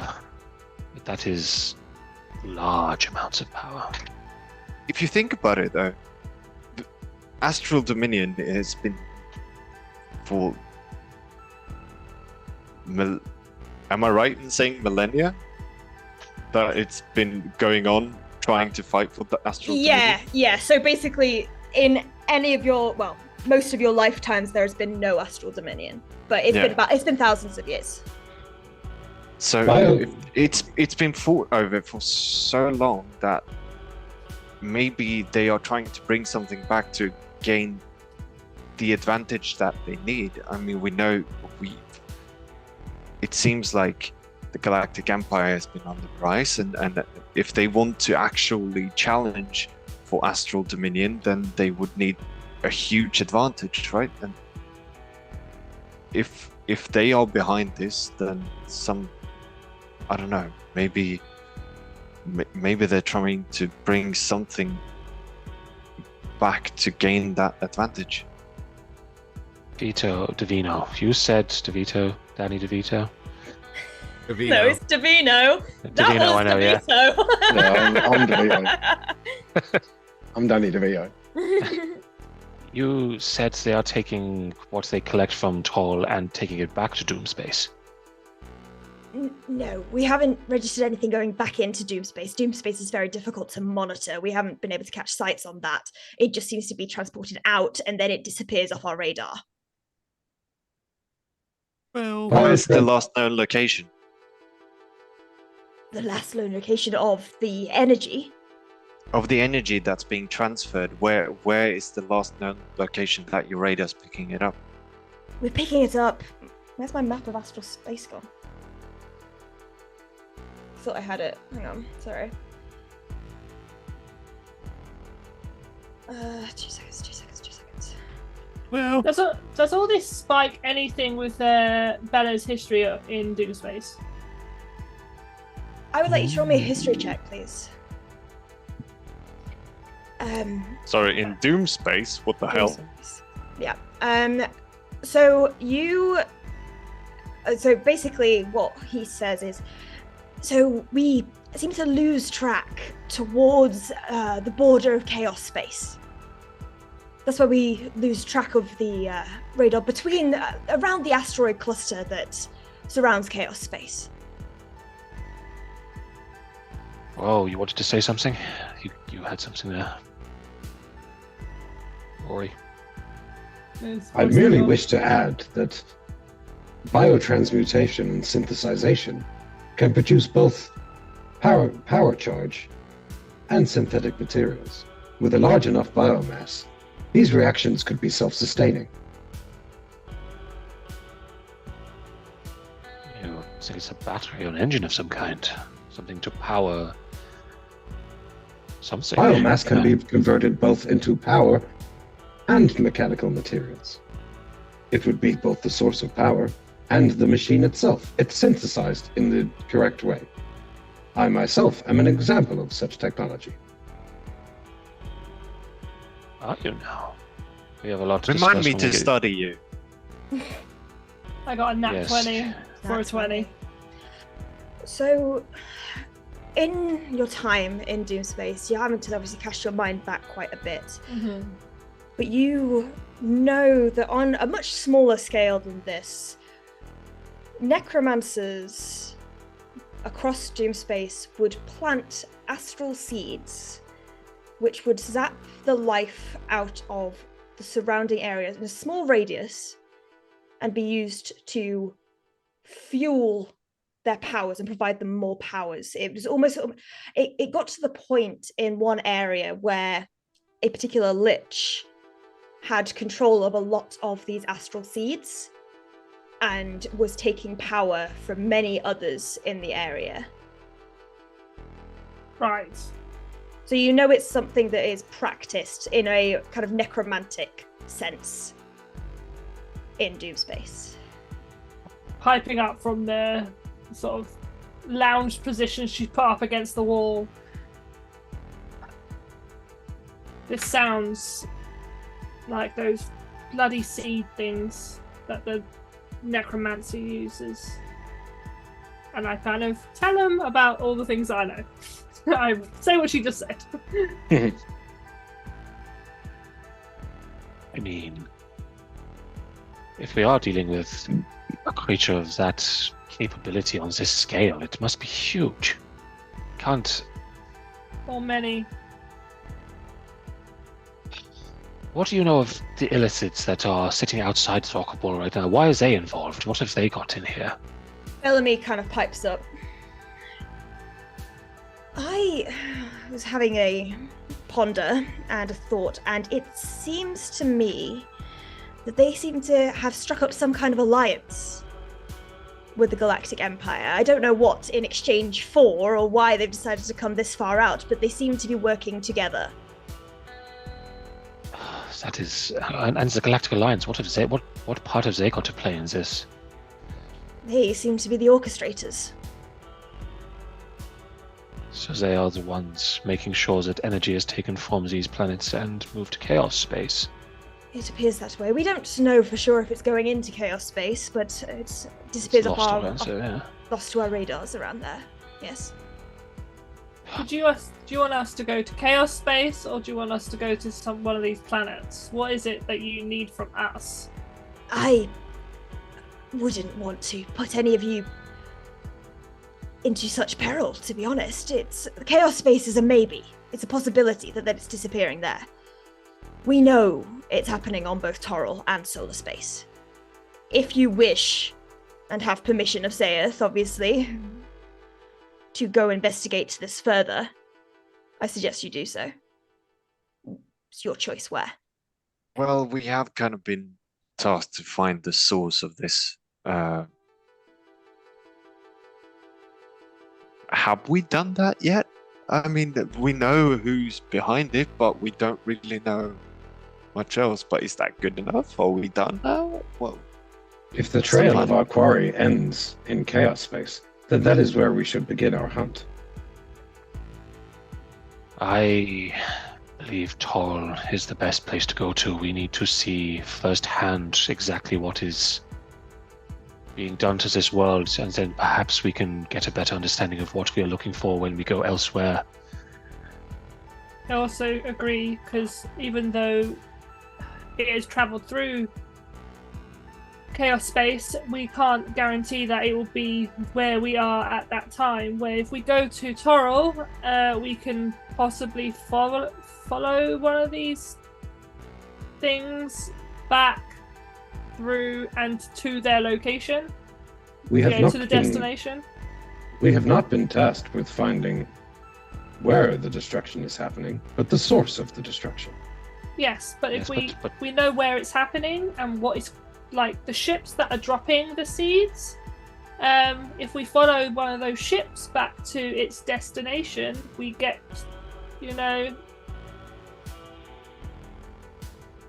Very well. It's like science. You find the thing and work your way back till you find out exactly what is the cause. us. Well, So many loose science. Yeah. if this is something you are willing to do, then it would be most helpful. Saeath can get word back to me if you have communications with them. We have our devices. Okay. We have to do this. We cannot let these worlds fall for no good reason. I will not watch more planets die because people will not act. Darling, I understand where you're coming from, but is it really worth putting yourself at risk here? I understand the teachings well, but I cannot sit by and watch planets crumble to nothing. The analog is history filled with death and destruction while I sit back and watch. It is not happening, Bellamy. If I cannot do something, then what am I really doing?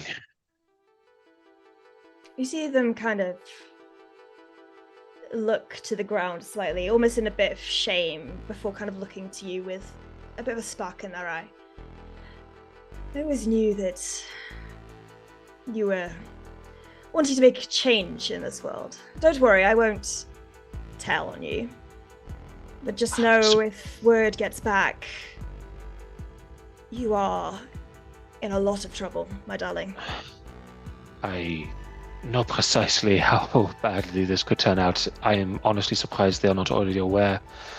This is good. This is good. It means I've gone under the radar. Excellent. Yes, please, Bellamy. If I do this, it must be under the guise of anonymity. I will say, though, darling, you know that Evangeline is going to read me like a book. I She should not hide reads this from her. I'm pretty sure she already knows. She was a confidant of mine. I just wish to make this happen. But give her my love, please, and tell her that she doesn't have to worry too much. I am not. You I'm are not a alone. strange lot.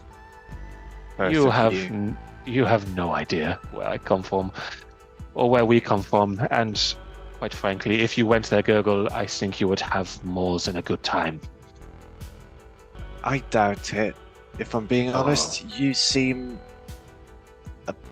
Well, you didn't seem like it, Gio, but Bellamy, was it? Yes. Pardon my French, but you seem like a posh prick.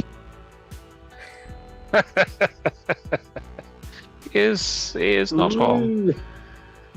Listen, darling, I appreciate your observation, but many people can be many things on the surface. Try not to judge a book by its cover. Fitting that we're in a library, isn't it? I need a wrench.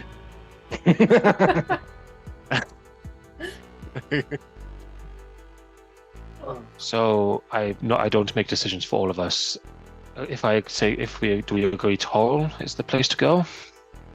You see, as almost as that came out of your mouth, Bella was like, yes. So is the plan that we're going to the surface of Toril then to sort of at least towards atmosphere and The surface of see if Toril we is can- not an advisable environment at this time, from what we have heard. In certain locations. I think if we are to go to Toril, it should be for reconnaissance purposes only, not approaching too close. Do we know if these ships are staying at atmospheric levels, or are they, when they drop these seeds, you said, Bella, or are they going deeper towards surface and then heading back out? They, from what you could see, couldn't obviously get the depth Through the telescope, yeah. of it, so you're not sure how close they are to deposit the seed. No, I'm not saying that. Never mind. Already did. It's out there. It's happened. It's was canon. Hard to tell from the telescope, but it'll be easier to tell once we're there. I don't know if they need to land to do this, or if they can do this from the sky. I don't know.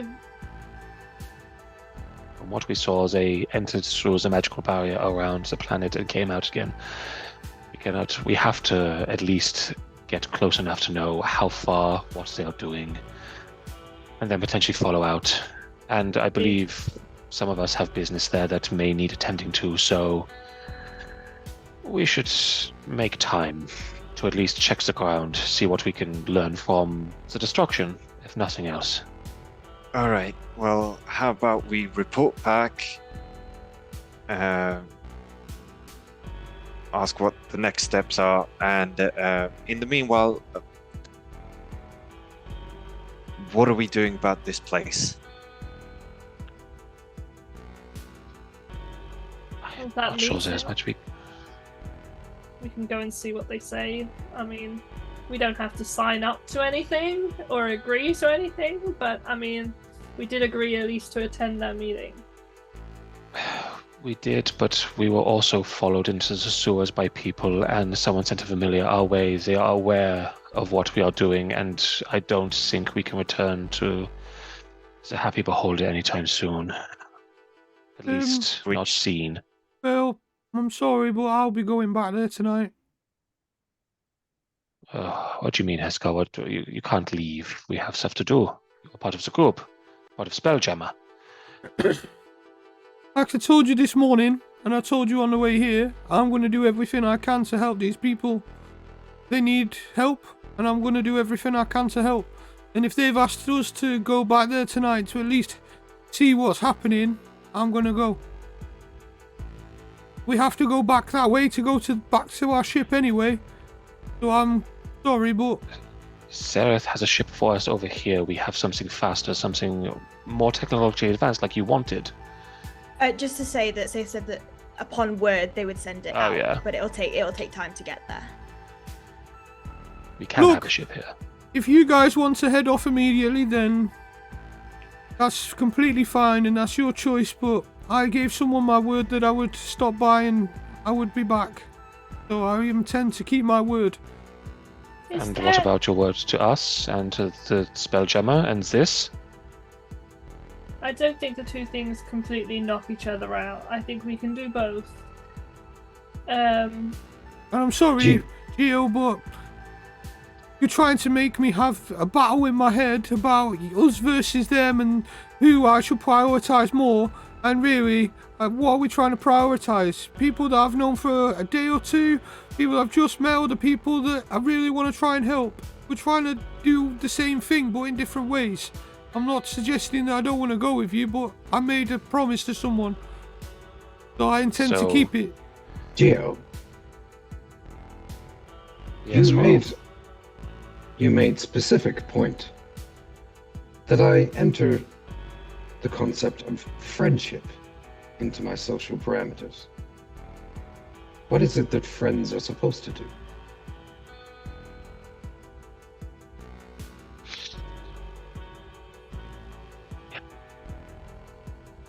Well, good point. Gurgo's just gonna go in the back. Gurgo's just gonna go in the back and go, "Ooh, he fucked up." Now, it was hard for us to get here from where we were. I don't really want to keep going through the sewers. Is there a way that we can travel between here and there? Is there like a pass you can give us? I mean, once we tell Sarah she can get a ship closer to us up here in the high location, we don't have to go back through the Midlands alone. I'm just saying that if we're going back to the Happy Beholder and then we want to come back here to go to a faster ship, it'll be easier to do that with. I think the ship would be permission? at the docks rather than here. Oh, There is a docks up here though, isn't there? Because There ships have is, been yeah. ships have been seen landing up in the high. Well, It's okay. by Prince Andrew's place. Well, Yeah. let me just be honest with you all. I've sat here for the last however long in this office and I've heard everything that you guys have said. There is big problems in the world and I hate to admit this, but I'm just a little guy, right? And I'm sorry, but this all seems cool and all, but I really don't think I'm up to that. Now I can be with people on the ground, helping people fight the little fights, and that's perfectly fine with me. But I can't go off into Cosmos' space and Dark World and all those other places you mentioned and try and fight big monsters that are sapping energies from planets. That's just not me. And I don't think I can do that. I think you can do more than you expect of yourself, but if you truly can't, then you can't. No. What you say is contradictory to your designation of big boy. And from what I have seen, you have been a big boy, Yeah. not a little guy. Well, it's just a matter of perspective, innit? The closer you are to something, the bigger it is. But we're very far away from where you're suggesting we are going, and I don't know if I can follow you on that journey. I've made a promise to go back to the Beholder tonight and help Crux with what he's got doing. I'm going to go back and at least listen and try and help as best I can. How about we do a compromise? We go back, we listen. If we can help, I can't believe I'm saying this, but if we can help, we can help, and we'll do that. We still need to get Captain Flapjack, right? I'm pretty sure my best friend's gonna come wherever I ask him to be honest. Well, that's fine. And- we can ask. There is a heavy And then we hostile head to Toro. presence. Go on. And then we head to Toro. There is a heavy Aye. hostile presence around the Laughing Beholder. I will accompany you in the interest of user safety. Darlings, I might be able to make everything a little bit easier for you. Could I potentially have a description of this area that you're likely to return to? Oh yes, and I, with engraved detail, almost too much detail, like describing the piano that's inside Luigi's eye patch, the amount of pans. Luigi got an that- eye patch. He's only the- got one eye. the amount of- No, it's Scar's eye patch. Yeah. I'm so sorry, That's Scar. Scar. That's you. One giant Cool. flap. Anyway, so I kind of describe it in a lot of detail, talking about like the pan of soup that was on the side, the pantry door that was left open. I'm going to go into At some point, Bella's going to go, I'm sure that's enough detail. Paint a picture. After doesn't he? that, I'm gonna describe the street and. Oh no, things I'm that are specifically essential for- I'm specifically describing inside. If Rory's saying around that area, I'm describing inside the place. Well, as I've not been there before, this might be a bit rocky, but if you're wanting to go now, I could potentially give you a lift. Well, I want to go, but it's up to you guys what you do. If you guys want to go off and go to Tommel, then I guess then Again, I'll see you I soon. won't speak for all of you, but do we really want to spend the kind of... I know it's important here, I get it, but grand scale, is this where we need to be? I get the grand scale, but sometimes when you step too far back, you lose sight of the details. You need to step a little bit closer to really know what you're fighting for. Honestly, guys, you don't have to come if you don't want. If you guys have got other things that you want to do, then that's I want to fine. listen. I want to listen. And now, I don't speak for the group, but it will take an hour at most, probably. I know what these sort of revolution things are like. I mean, it's going to be the rest of the day because it's going to be tonight. It's not soon, it is the morning now. Then we can We'll get be a drink. waiting. Bellamy, will you come with me Where, darling? to where we are going? I will come temporarily, yes, for a time, Good. but then I must return. Of course, I know. Right, if you all really want to listen to what they are doing here, fine, but I really don't think we can stay. More of Toril will get destroyed the longer we wait. More people in the tens of thousands will get obliterated as opposed to what is happening here. So we shall listen and then make your decisions. If that's decided, I need everybody to gather around and touch arses, please. Oh, well, it's been a while. And instantly his hand is against Bellamy's like, Oh, I do not have an ass. how Would you like doing? me to acquire one? I'm just joking, darling. You can hold hands. Escar immediately steps forward and just grabs his own. I meant with each other, darling. You can just hold hands. It's fine. Oh, okay. And I'll just grab It's just a bit of Rory's. fun. Instinctively, I will just grab Rory's hand. I won't grab anyone else's. Yeah, Just sure. hold Rolly's hand immediately. I assume you keep your hand on Bellaby's ass. Yeah, straight up. They're Yeah. not complaining. And you see them look up and their eyes gloss over and they begin to pull, like, almost looks like silver embroidery from the weave itself and begin to cast it around in a circle. It interlocks all of you, a intricate rune, which Geo, you recognize to be a teleportation rune, inscribed on the ground. This silver filigree, just delicately, almost with an extra flourish, begins to like flower offwards into leaves and patterns, and it swirls around. And I'm gonna have to roll a D100. Ooh, very fancy. No, when you said touch asses, I had us pictured all turn around and touch Yeah, our butts to butts each other. together. All right. Boop. And with an 84, you all feel the ground drop from beneath you, spirals of silver filigree, like silver threads flying away before you are poof, in the center of the Laughing Beholder. And that is where we are going to end tonight's episode. Sweet. That was well And fun. pick up Holy shit. again next week. I feel like we avoided multiple conflicts. You during did. That fucking You did. I have had an encounter tracker up, ready to go. Like all these like stat blocks, everything, and you avoided it every time. Yeah, the one Don't worry, outside, we'll kill him. Don't worry. the one outside the Laughing Beholder, the one in that was planned for the sewers. Potential conflict in the archives, and had you not stolen that, like, for stealing that thing. Hey man, it's cool. You did a good Amazing. job. Oh look, you guys are getting teleported out of library again.